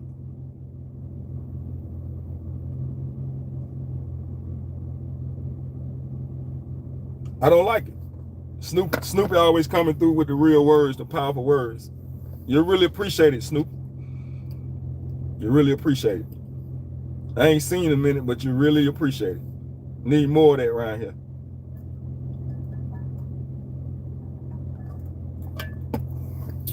I just never have, but in life there's a thing to say, the good guy finished last. And I'm okay with that. But that's why, like, people say that men don't know how to be men, and they use that excuse because they didn't have a father in their life. Man, I'm a grown ass man, you hear me? My mama raised a grown ass man.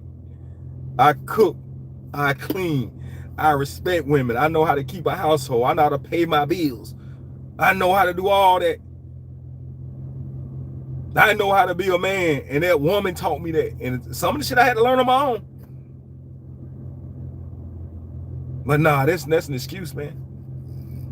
You ain't shit because your dad ain't shit. No, you ain't shit because you choose not to be shit. Snoopy said, I'm still in the land of the living, can still see the grass fade and the trees wither. That's what's up. Snoop a water sign. He been tapped in. Let's go, Snoopy. Scorpio over here, 11/11, man. Every day, all day. Veterans Day. You know what Veterans Day is?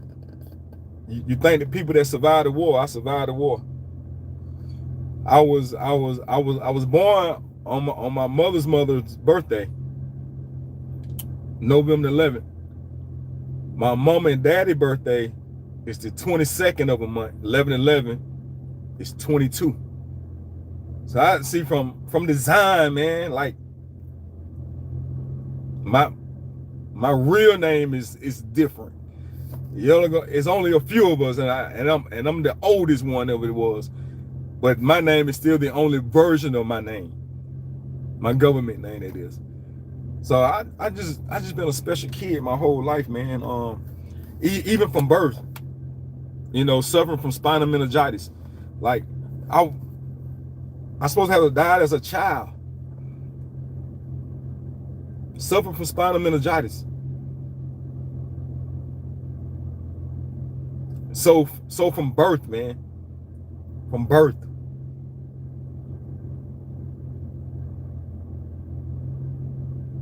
Sorry, bro, the Gemini season. Hold up, Godchild, I know you ain't no Gemini. I know you lying to me. Man, listen. I'm about to have to block you. Snoopy said, I have heavy discernment, old boy. So do I, man. So do I. I get it. And I'm gonna tell you, Snoopy, I'm gonna tell you about discernment. Oh man. I ain't gonna be judgmental. But I'm gonna tell you something about the discernment, Snoopy. It can be to me, sometimes it can be a gift and a curse. Cause you catch so much shit. Yeah, listen, that discernment.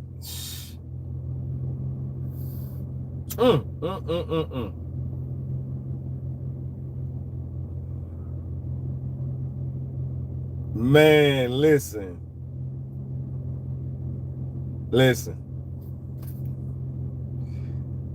Y'all kicking some real shit, man. Some people don't understand us, Snoop. Real talk.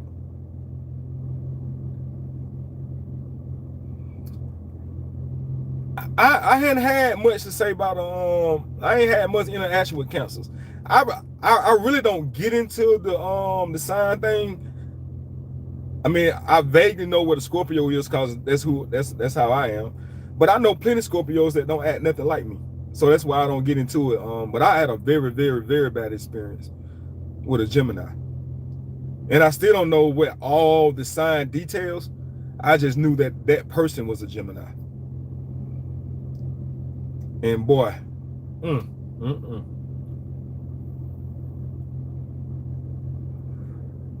when I tell you, I thought that I had saw Lucifer in real life. Oh, bro, I'm the best Gemini you can meet. Heart of gold, just don't cross me. Well, Scorpio's the same way. But this Gemini right here, boy, it wasn't no crossing. She was just the devil.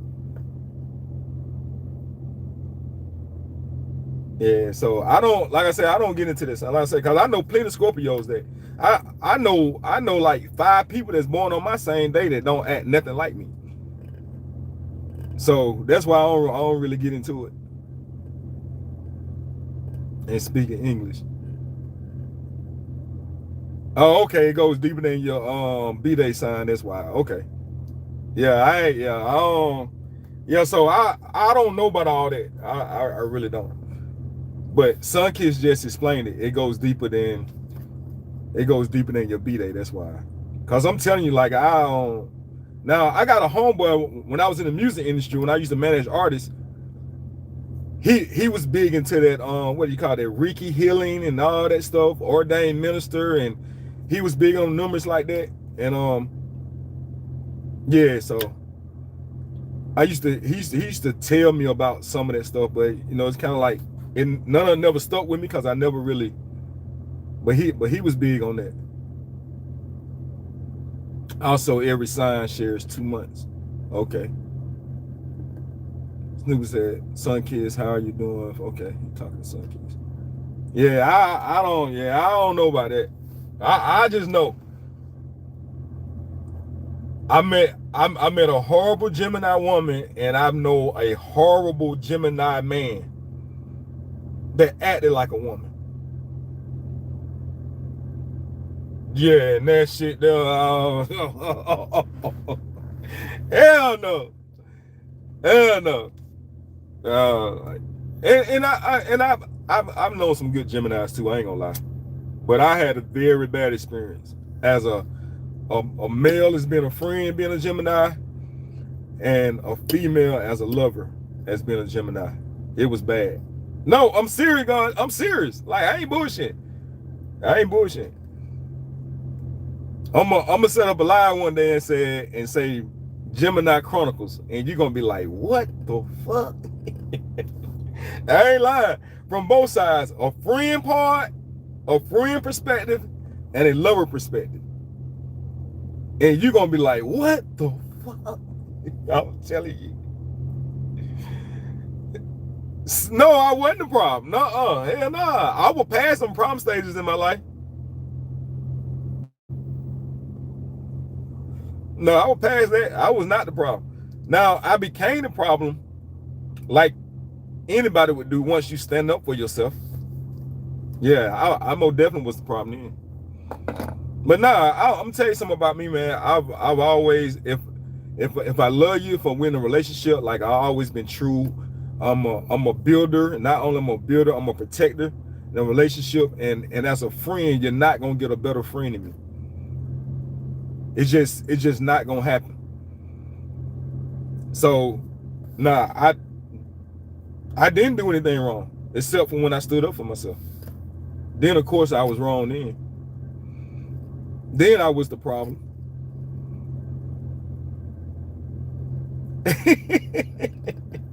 He was definitely the problem. Nah, I promise you I was.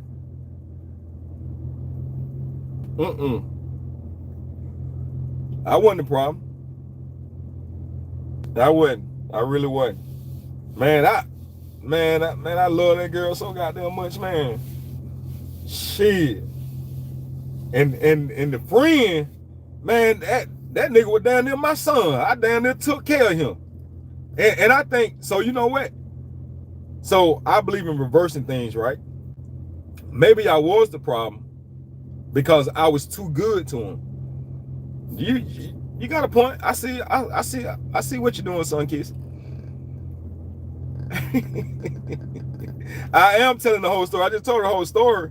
Like, I am not lying. Like, I never did anything flaky to him. I said, man, I got people I could bring on him, man. Like the shit that I talk to really see. And that's some people that know me behind the scenes that actually know me. Like, this is how I am on YouTube. It's really not a front. Like that character shit and all that, and I just say shit to get shock value, or I'm pretending to be somebody I'm not. Like, this is really who I am. I'm serious. I'm really a good dude. Like, real shit. Just don't cross me. You know what I'm saying? But even as a Scorpio, like, I let people get away with shit, man. Even when I know better. I let people get away with shit. Like, for real. The thing is with a Scorpio, they don't let their guard down, and they definitely don't trust. So once they do, they go hard. No, I'm telling you, that is it. That is it. Like, and see, I didn't know you were gonna say that before I said what I just said. I just gave you a bad example. Okay, put it like this. When I got shot in 2017, you were behind a Gemini. I didn't want to be with her no more, so she sent some damn gangbangers to try to take me out. She had some stuff at the house because she didn't stay there, but she used to stay over. You know how you might have your spending night bag, or you leave a toothbrush, or you leave a shirt or shoe here. She showed up with the RIP shirt on of the girl who she had set the shit up, and the dude that died, because they died. No, I didn't kill him. I promise you, I didn't kill him. But that's how the universe works. 2 weeks later, both of them was dead. 2 weeks later. Is that good enough for you guys, child? Or do I need to say more? Do I need to say more? She wore she came with her brother and her daddy to get a few things out of my house, and she wore the RIP shirt of the people that she sent to kill me and rob me.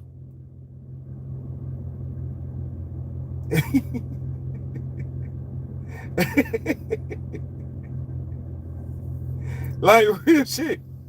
Like, it's funny now. That shit went funny. And if they feel like a done wrong, they flip the script from day to night. For real. like she wore the fucking shirt. She came to the hospital where I was the night I got shot, and I told her, because once again, like Snoopy said, discernment. Like, I knew what the fuck, because I don't bother nobody. I'm not in no gang. I ain't selling drugs. I knew what I had going on in my life, and the only thing I had going on was her. And I knew who she had begun to be affiliated with.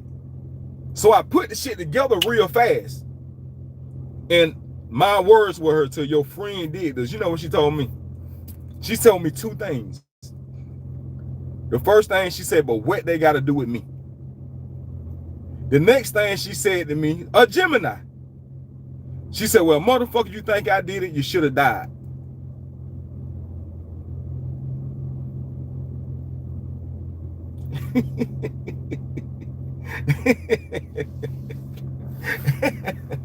Now you tell me. Now you, real shit. Real shit. And she went out. Security had to put out the hospital. She knew she had to tell her friend all them goddamn lies on me. And so her friend thought I was a pussy. Her friend thought that she could put some niggas on me and it was gonna be an easy robbery. They didn't get a motherfucking thing. Now, I did get shot in the leg, but it could have been worse. And they didn't get shit because I ain't give them nothing. They ran like pussies. She said, oh, wow, I see you can't be putting that good loving down and decided it's over. What the fuck? Well, my mama told me the same thing, so I don't think that's out of bounds what you said. I don't think that's out of bounds what you said. Sunkid said, Scorpios don't trust shit even if you're trustworthy. For real. And then when we do trust, man, and you violate that shit, sheesh. Angie said, sometimes I think I died a long time ago and this is not hell. I'm just going for the ride now. Man, that's deep right there. Shit. I didn't felt like that. Damn, that's deep. They'll test you for life. See, bro, I knew it was your fault. But that's the thing, and maybe some kids can attest to this, because this is how I am. Man, when I love you, that shit is on another level. And I'm telling you, you may be able to find somebody that's gonna that's maybe spend more money on you, that may be more handsome than me, that may have just all the way around more other things to provide for you. But what you're not gonna do is hard to find to replace my love. And I don't know if that's a Scorpio thing or just a me thing. Like my love hits different. It's intentional. Like, it's hard to get me there, but once I'm in that space with you, you will no longer have to question anything. Like I'm locked in. And I've had stalkers in my life, real life stalkers, like real. Where I have to put restraint, not because I'm cheating, not because of this, but when it's time to cut loose, they don't want to fucking let go.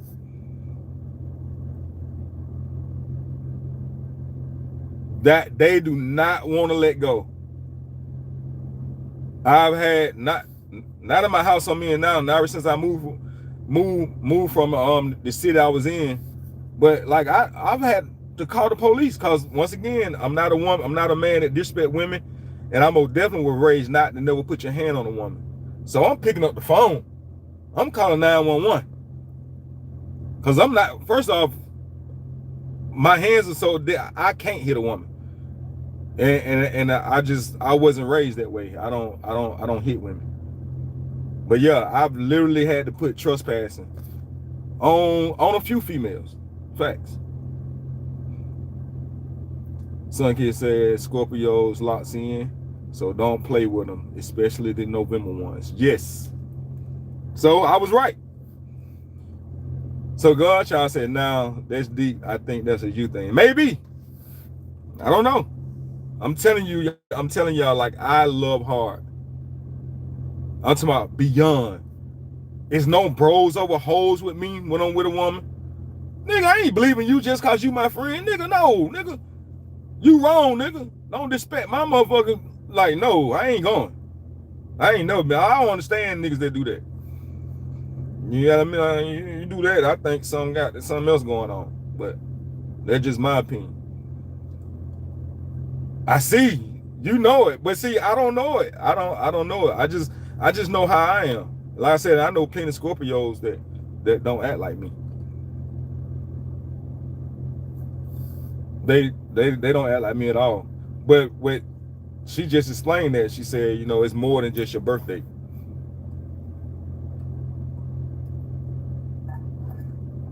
Yeah, I love hard, man. I'm talking about you feel that shit. And I've been told from exes that, you know, I always try to spin the block. You know what I'm saying? Gonna tell you, like, damn, I fucked up. I didn't understand what I had. I didn't get it. I never been loved that way before. It couldn't be real. It's I love with reason. I love with passion. It just hits different. It just hits different. And I know that about me. Which is why I don't throw that word around. I don't play with it. I believe in being honest with people because I understand how easily it is for a female to fall in love with me. And even outside of that, I know how easy it is for a person to attach themselves to me as a friend. I've always just been one of them. A gift and a curse.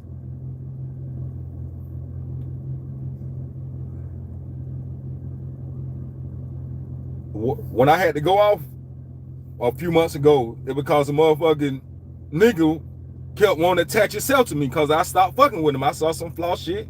I saw some fuck shit. I realized, like, man, this shit here ain't what it is. I stopped talking to a motherfucker. Motherfucker couldn't take it. You know, it ain't no beef for nothing. But I hit that live button and I got that shit off my chest. I had to. I'm that friend and I'm that lover that once I remove myself,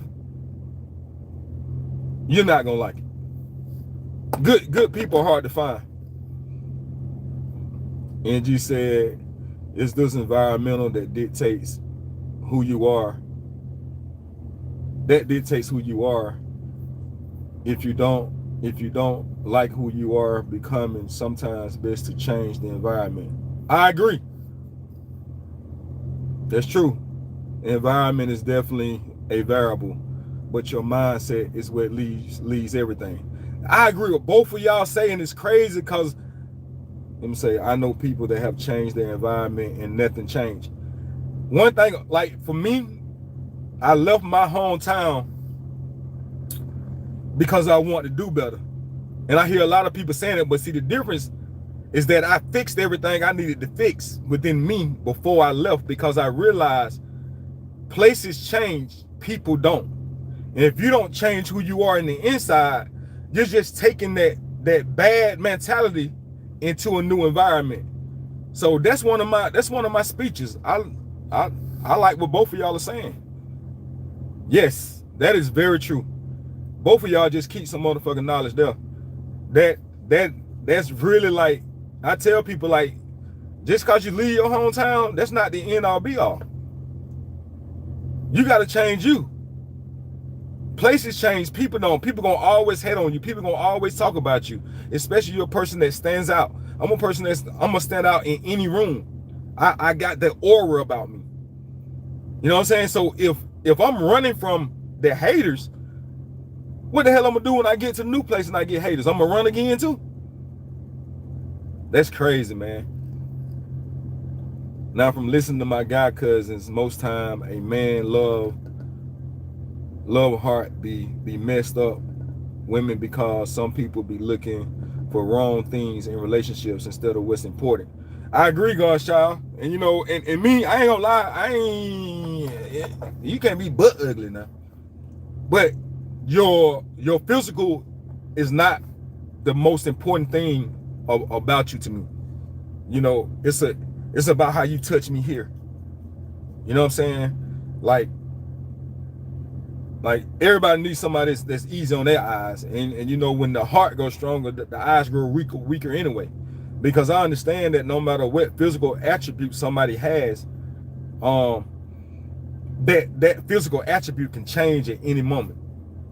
So the same reason why you loving her, car wreck, slip and fall, or something happen at work, you know what I'm saying? Like it can happen. And if that's all that you attach to, you in trouble. Now I ain't fucking no. Don't laugh at me, man. Like, I'm serious, like real talk. So now you still got to be, it's that attraction, that energy has to be there. Cause I'm gonna tell you something. No matter what, there's always gonna be somebody more attractive. You know, for the women, there's always gonna be another man that's more handsome than your man. It's gonna take more than that. It's gonna take more than that. So I go from what's in the inside. Like I'm big on energy. And one thing about that's also a gift and a curse. Because boy, energy harvest is real.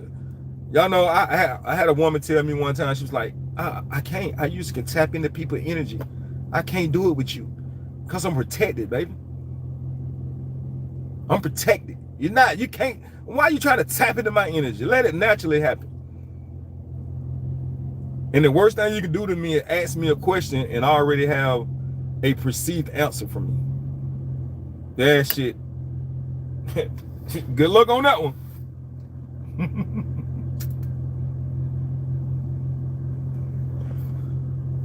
Looks are very superficial. They are. And like I said, they subject to change, man. They subject to change, man. Yeah. And what's crazy, the song is, told me about it. I'm protected, baby. You can't tap into me. You're not gonna tap into me and have me going every way besides the way I need to be going and the way that I want to go. Yes.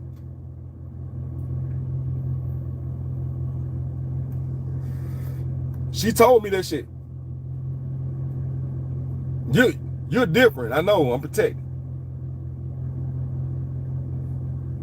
I am very protected, man. I'm telling you. Like, so remember, so I didn't tell y'all the dates. So it was January. It was a Friday the 13th when I got shot.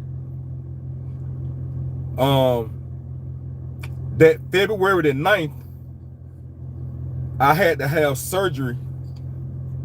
I had got an infection in my tear duct. on the same side I got shot on. We don't know like what, like was it because I caught an infection or what? But I had to have eye surgery. They did a pretty good job. The surgery can't really tell unless you're really looking. But like, I almost lost my eyesight. All this within weeks of each other. They treated for sinus infections. They treated for everything, and come to find out that they had to go in and I had to wear a stent in my eye for 6 months. Like my eye looked like I had been in the ring with fucking with Holyfield or Mike Tyson.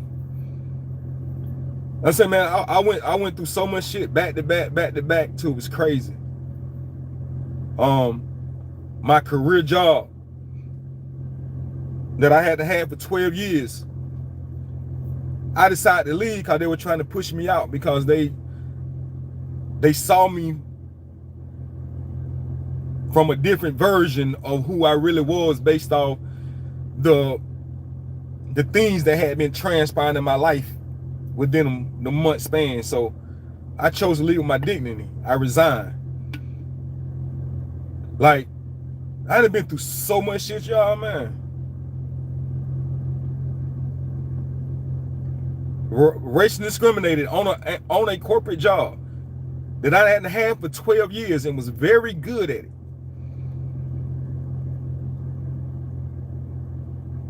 They didn't understand that bad things happen to good people. 2 9 = 11. Let's go.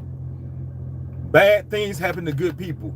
Everything in life is not a fucking conspiracy. Every time somebody get caught up in something bad, it doesn't mean, that absolutely do not mean that you had and did something wrong.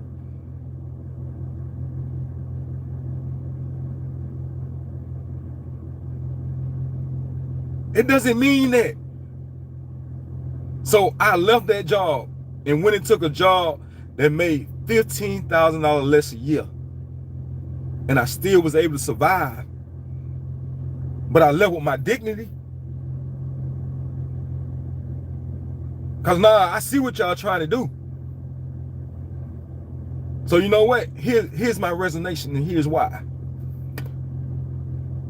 I didn't sue. Should have. I got shot on that Friday the 13th.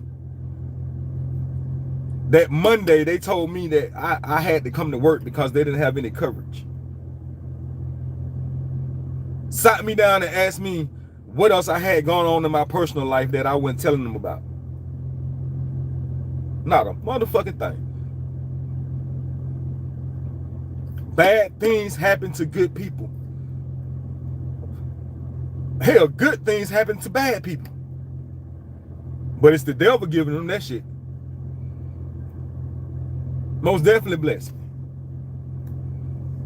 Shot, eye surgery within 30 days of each other. Told me that they didn't know if I was gonna be able to see again. Shout out to them surgeons. Shout out to God that had them surgeon hands on me.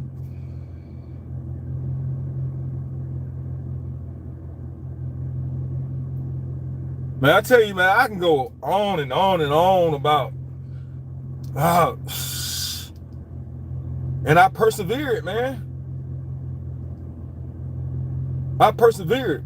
These people talking about, man, I've been a felon my adult life. Listen to me. I was a felon from, you really can't be, from juvenile. I told you I got caught with a gun at fucking 14. So I had a record from 14 all the way up, an active record from 14 all the way up. So I was like 23 years old. And I'm still a felon now. But you know what? I get on them jobs and I do them interviews like, listen, I am not the person that you see on paper. Let me prove to you that I'm worthy of this job. Start me off at the lowest thing you got in here. See, people think they got to get out the game and you got to get a job making top dollar. No, you don't deserve that yet. You got to work your way up to that. So when people say, well, I'm a felon, I can't get no good job. Well, you don't deserve a good job right now. You deserve a job to prove yourself that you deserve a good job. I started off as a dishwasher. And went in that company and ran that motherfucker, the same motherfucker I washed dishes in. Real talk. A dishwasher. And remember we talked about my mama earlier, and I told you it's the lessons that she taught me. I remember getting ready to go out the house as being a dishwasher, right? Pants wrinkled, shirt wrinkled. My mama said, hold on, why were you going? I said, I'm going to work. She said, no, the fuck you ain't. I said, Mom, I wash dishes. They don't care what I look like. She said, no. You go in there, you put on a better shirt, you iron them goddamn pants because you dress for the next level. See, it's lessons like that that is the reason why my mentality is the way it is.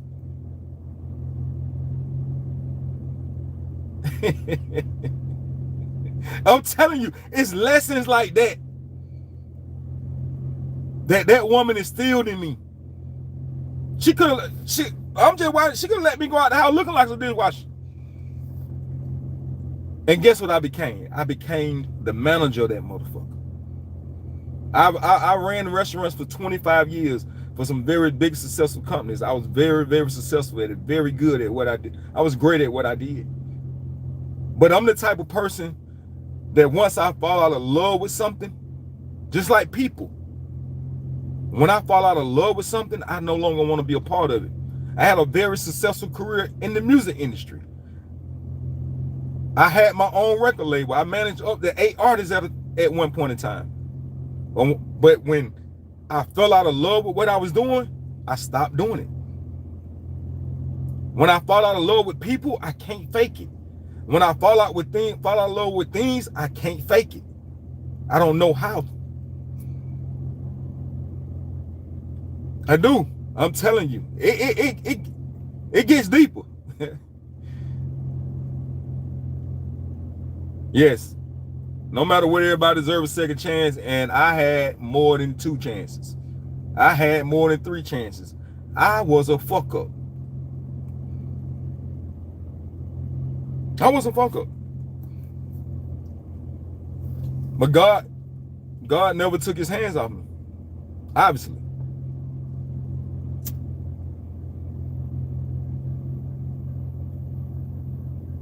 Yeah. You know, no, you ain't going, no. You don't go in there and change that shirt and iron them damn pants. You ain't leaving out of here like that. I don't give a damn what you going to do.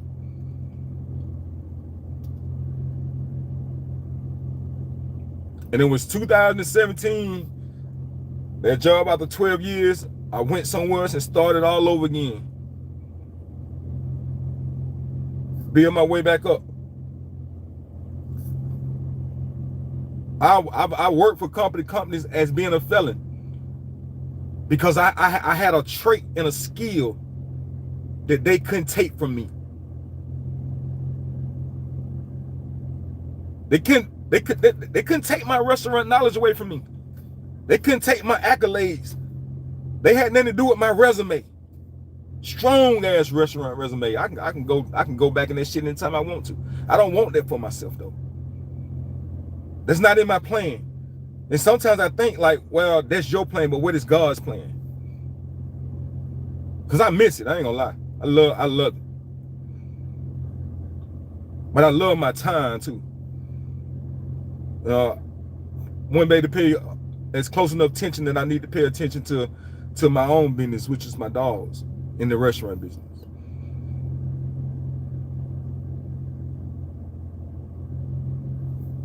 Like for real. Nah, boy, you don't get in there changing them clothes. It's a tough lesson, man. You know, when you can be in the corporate meetings, and these people think you've been to college. When these people think you came from a 2-parent strong household. One parent didn't finish high school. But I was able to learn from the rooms I was in. I'm very observant. I can be very hood, because that shit ain't on me, it's in me. But I also know how to talk real corporate. It's in me. That's in me, not on me. They used to call me at one of my jobs, they used to call me Superman, because when I was at work, they say I was Clark Kent. When I was off, I was Superman.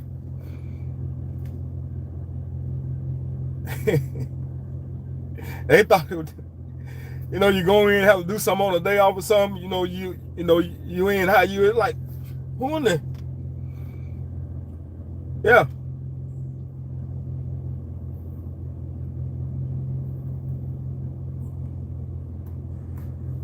Yep. I've always been able to. They talked about being a chameleon. Like, I know how to go in different rooms and survive. I know how to blend in. I know how to pick up on the conversations. I know how to read the room.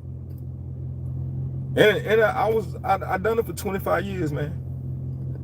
For 3 different companies. But I fell out of love with it.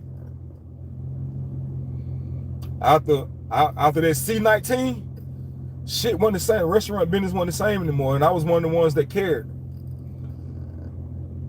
Businesses stopped caring. You know, I'm here to sell quality food at a quality time. And if it can't be quality, I don't want no part of it. Jaws asked me, we'll pay you whatever you want to stay. It ain't about the money to me. And I love money. Because I understand that it's something, let me change that. I understand the needness to have money. Because I know money ain't everything, but try to live a life without having it and see how it ends up.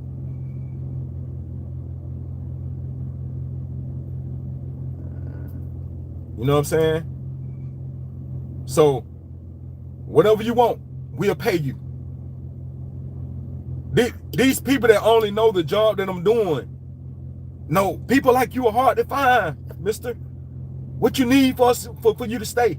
Because what I offer is not just doing a job. Like I tell people, that's how I know people so well, because as being a restaurant manager, managing people, you're their daddy, you're their mama, you're their aunt, you're their uncle, you're their preacher, you're their doctor, you're their therapist, you're shit, and sometimes you're their boyfriend and girlfriend because they can't talk to them at home.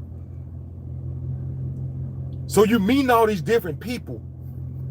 You're having to manage these different people. When you care about people, you begin to be able to understand people. That's how I'm able to project. When I see something, I'm able to project what's going to happen next. Because I know people. People are just people.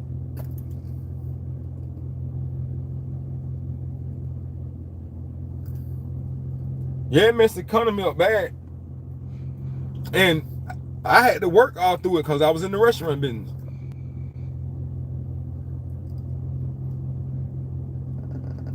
Okay, family, do y'all think the president is going to give us $2,000? They've been lying since. Nah, no, they ain't giving us no money. God, listen, that's why people voted for that damn bastard the last time, because they thought they were going to get some damn money. They was not giving us no money. There was a promise to people. I never believed that shit. I'm glad I wasn't the one that would believe it. And that's why we only got that money the first time was because they needed to stimulate the economy back. Charlie Brown could have been the president and we would have got that damn stimulus money. It wasn't because it was his dumb ass. That's a whole nother conversation too. I never believed that bullshit Trump was talking.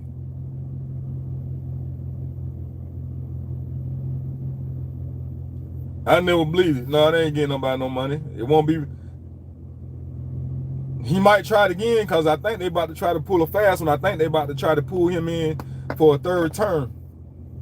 God bless us all. Because we don't want his vice president to get it. He's worse than he is.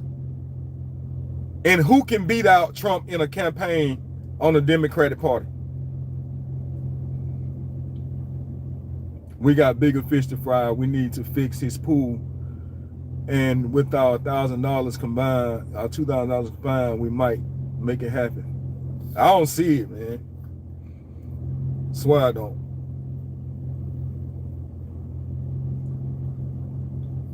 I get it. I'm going to spend it. But I'm just saying. Bro, everybody last year gave their city stimulus money. South Carolina got, but North Carolina didn't receive nothing. I didn't get no damn money. I ain't get no stimulus money. I think the only stimulus check that I got was back in 2018.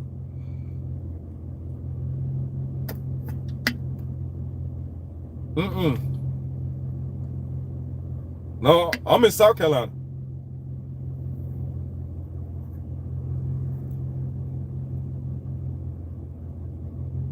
Yeah, I see you. I appreciate you being here. Hope you subscribe to the channel. I think this is my first time seeing you. Hope you subscribe to the channel. I really appreciate it. Appreciate you being here, giving commentary. It's greatly appreciated.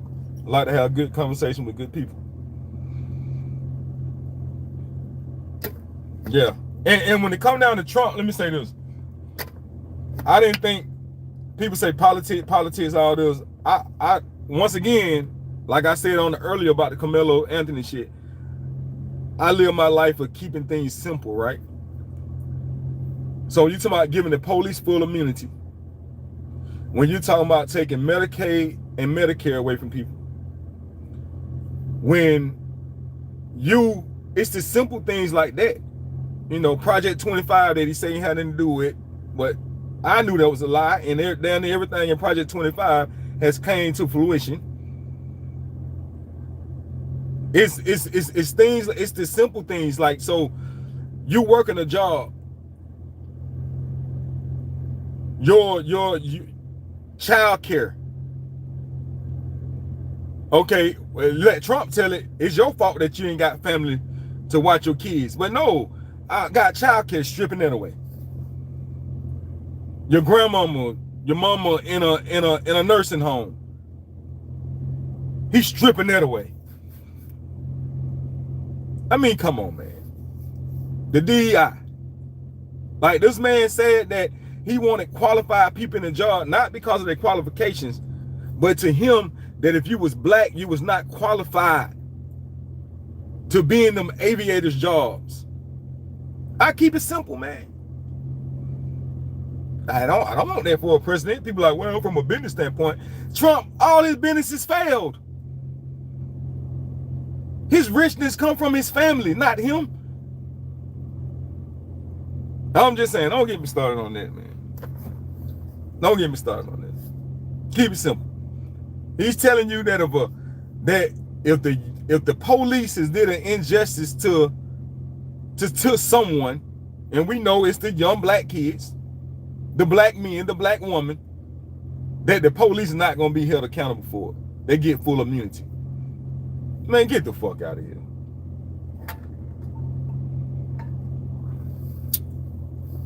Nah, I ain't going. I couldn't sleep and hear you have the same story as me, so I stayed. That's what's up. I appreciate it. And I don't often get into the real life shit a lot, but I do at times, and the night I felt like it. It was on my heart. And it started out talking about the Carmelo Anthony. It was like really on my heart. Like I said, I think we as people complicate things. It's one of my other life things that I've learned. Another life lesson my mama taught me was, son, you got to get with it. Because I had a chip on my shoulder. If it was wrong, it's wrong, it's wrong, it's wrong. Like, the world ain't going to change for you, son. You got to figure it out. And boy, was she right. You're not the only one living in this world. But Mom is wrong. Son, you think you're the only one being wronged? Like real shit. There's another, I can go, then in any situation I can come in, I can think about something she told me about. That reminds me of it. Godchild said, that's just like they put C-19 out, then had them people getting all them shots lying. I didn't get not one. Me either. And you know what? My job at the time was saying that I had to get it. No, the fuck I don't. And I didn't get it. No. I didn't get it either. Y'all can't make me take no shot to work. Well, do what you gotta do then, because I ain't getting that damn shot, and I didn't get that shot either. Cause like I said, I worked during the whole 19. Actually, the company I was working for at the time, we had to fire all our employees. We had to terminate them out the system so they can get unemployment. And me and my managers ran the building, including they took 10% of our pay for like 3 months. Facts. Dirty ass shit. Because I actually worked for a public traded company at the time.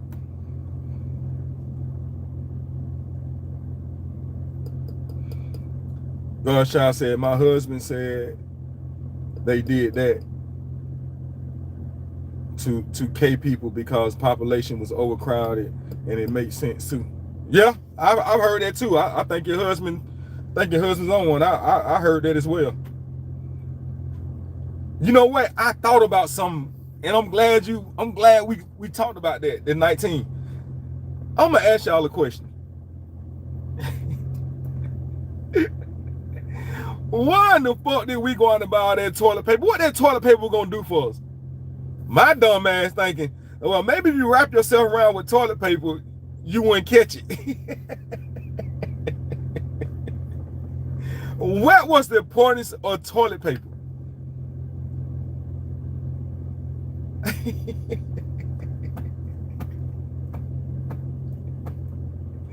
What was the importance of, why did we go buy all that damn tissue? Somebody answer that for me. Why in the hell did we go buy all that damn tissue?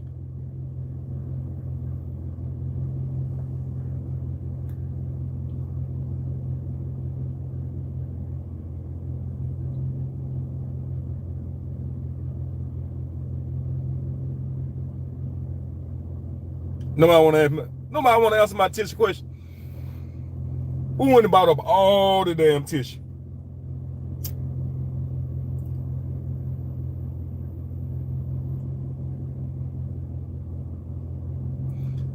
Mine got hard ass as hell. We had so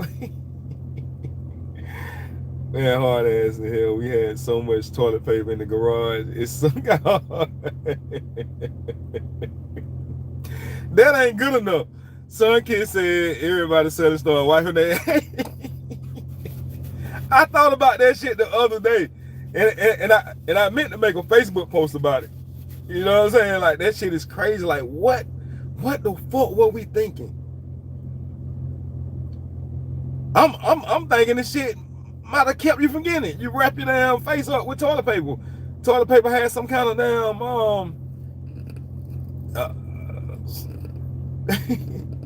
more definitely money grab. But why tissue though? Like shit. That question popped in my head the other day. I don't know. Sometimes I just think of random shit, and I don't know why I think about it. That was one of them too. I just think of random shit sometimes. Like, yeah, for real.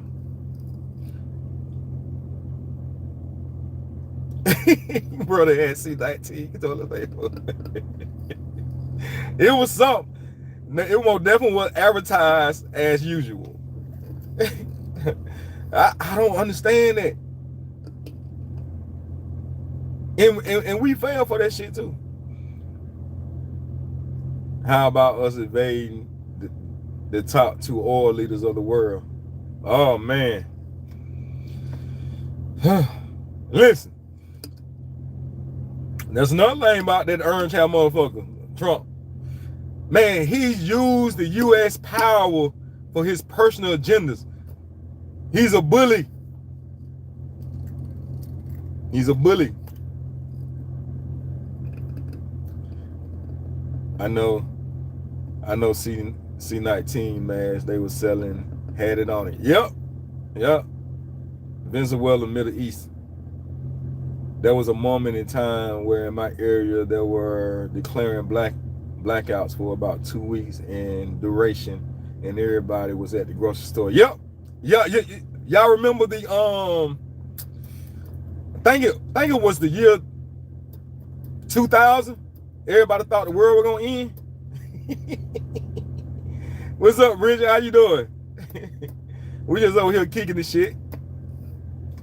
That's supposed to went on work. I done got caught up talking. I'm at work, but I ain't at work. I'm out here for 2.5 hours. I'm about to take my ass back in there though. Y'all been good, man. I ain't no rush. They got my ass on 60 hours this week, so it'll be all right. They'll take it how they get it. Well, I'm gonna give it to them how I want to give it to them. I have a good night, but you at work getting paid. I'm out here. I'm still on my damn break. I ain't went back from break yet.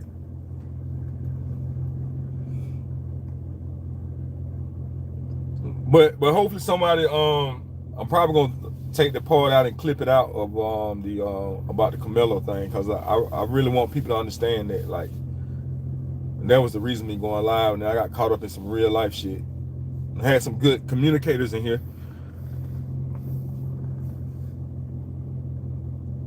Got to talking about life and shit. But the talk was good, man. It was needed for me too. It was needed, especially after having that nightmare yesterday. This it was good. It was therapeutic.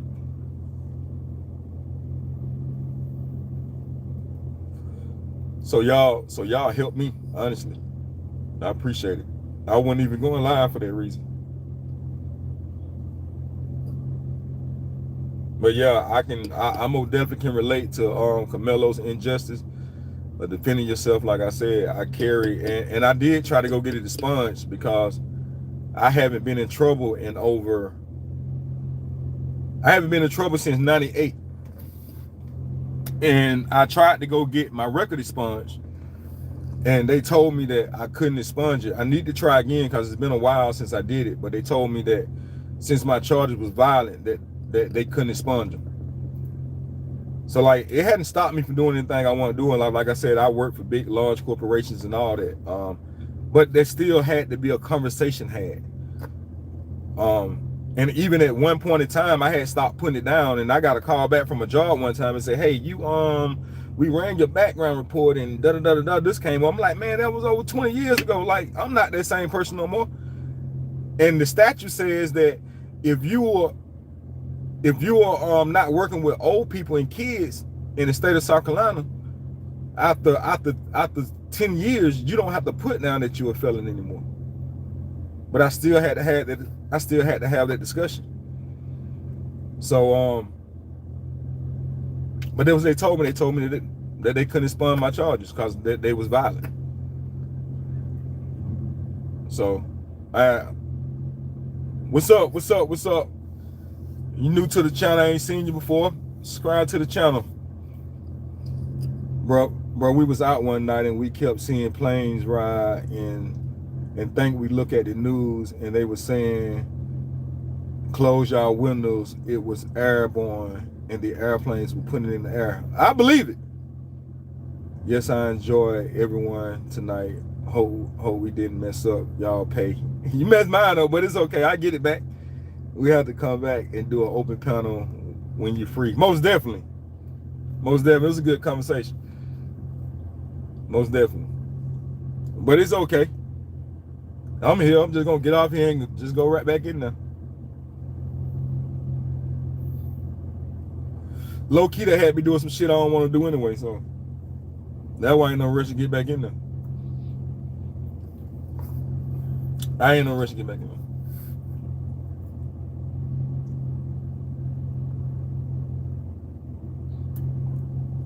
But yeah, I know what it's like, man. That injustice is real. So I do plan. Like, I'm 47, so I didn't live with this shit. Like I said, I've been a fucking criminal ever since I was fucking 13 years old. You know, cause before I got in trouble with having that gun in school at 14, I got in some shit, some breaking and entering type shit. You know, so breaking and entering, shoplifting. Yeah, I didn't did it all. Fighting, shooting, selling drugs. Thank God I never got caught with drugs though. But I sold plenty of drugs back in my earlier years, way early. So it's been a long time. That's a whole nother testimony of how I got out the game. I won't go into that right now. That's a long, maybe that's another story time right there of how I stopped selling drugs. But I was fortunate. I never got caught with any. All my charges are either fighting or shooting. So, but I think at some point, like I said, I hadn't been in trouble since 1998. So, which means I was 20 years old. So I haven't been in trouble. No, I ain't saying too much, man. It's statute of limitation on that. The only thing ain't no statute of limitation is murder. And I ain't even talk about no murder. So, and I didn't pay my debt to society for everything. You know, it's double jeopardy. I didn't pay my price for my shooting charges, my fighting charges. I didn't pay my debt to society. And like I said, I'm 47 years old right now, and I ain't been in trouble since I was 20 years old. So I think I be seeing people promoting on Facebook saying how they can help you get your record expunged. So I'm going I need to look into that. So like I said, I'm 47. My last criminal record was in 98. That's when I was defending myself and caught that assault and battery high evading nature. Because a white man hit me and I beat his motherfucking ass. So it's all paperwork. Oh, trust me, I'm from the Mo 3 sector. They didn't dox me already. I always cut my camera on, so they didn't dox me already. They know. They didn't seen it. But get what? I ain't no snitching, no pedo shit on there, so they don't talk about it. But you know how you can tell when you've been doxed? When you get goddamn them all kind of different phone numbers calling your phone. Cause when they do that shit, they open your information up to a portal. So I know I've been doxed. I've been doxed a few times, but it's all good. You can't expose a motherfucker that ain't got nothing to hide. I live in my truth. And I tell my truth, so maybe my story can help touch someone that hear it, or somebody that got a young black son or a young black nephew or anybody. You know, you could tell them my story and maybe it'll help them. So I don't mind.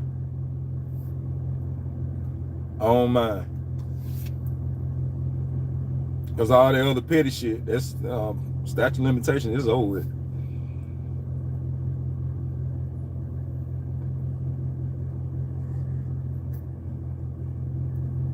It's over with.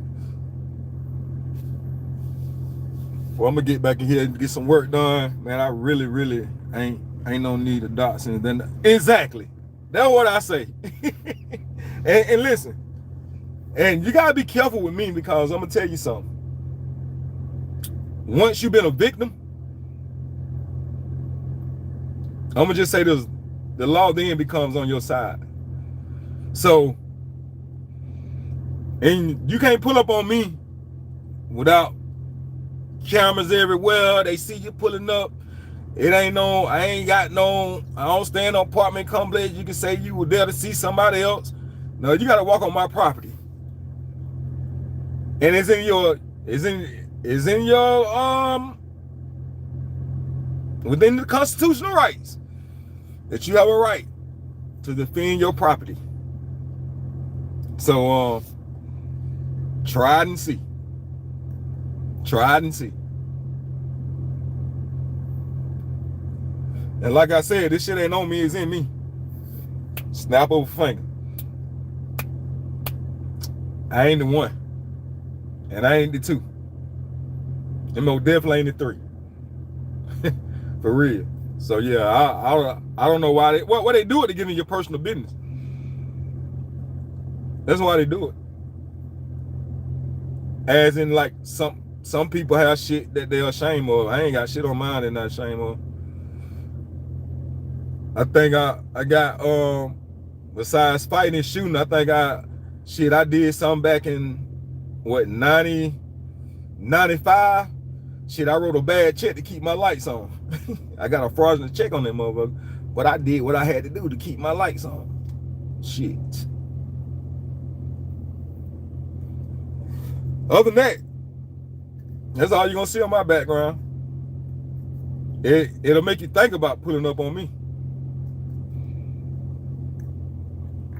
But I push peace though. Like I don't want to put nobody in that situation, and I pray nobody want to put themselves in that situation. Because shit get real fast. Real fast.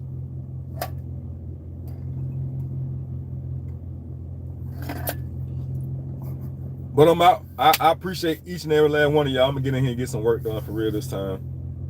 Everybody on here, I pray that God continue to bless y'all, and I continue that. I also pray to send prayers to your family, to your friends, anybody gonna be around, because what I found is that you can be blessed and anointed. Yeah, it'll protect you, but what about the ones around you? And you also want the ones around you that's in your space, that's in that you share time with, that be just as blessed as you are.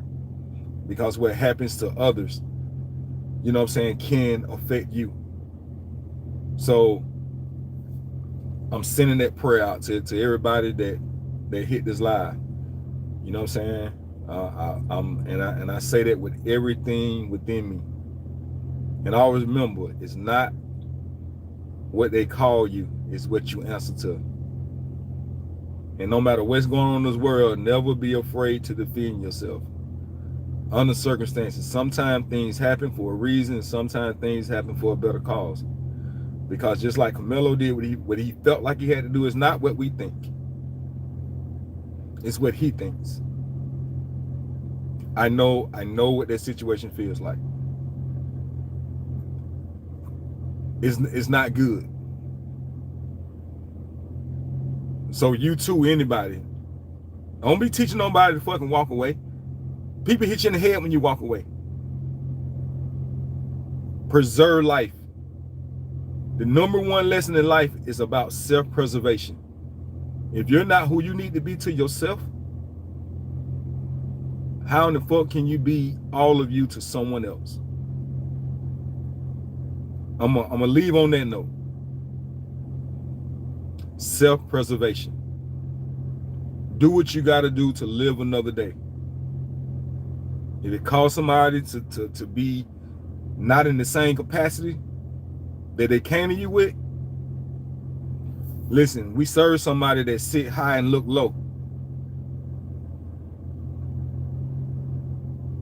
We serve somebody that sit high and looks low. And if you believe in that, you're going to be okay. This your boy, Old Boy, signing out from Old Boy's Corner. I call it corner because I feel like if you attack different corners of your life, it bleeds into the middle. A lot of times people want to attack the middle and go out. I don't call it Old Boy's Corner because it's a corner in the hood. See what's going on in that circle or that block or that triangle, no matter what it is. Attack it from the corners and work your way in. Meet in the middle.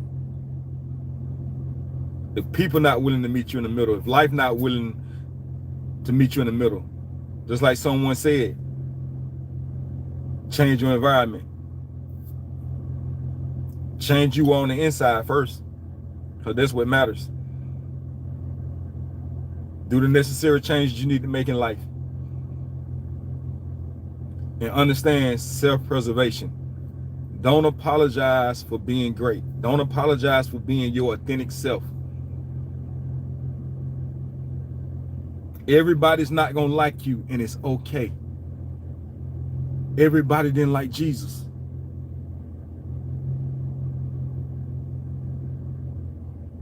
They lied on him. They did the unthinkable to him. And he was God's child. And guess what? So are we. Or whatever you believe in.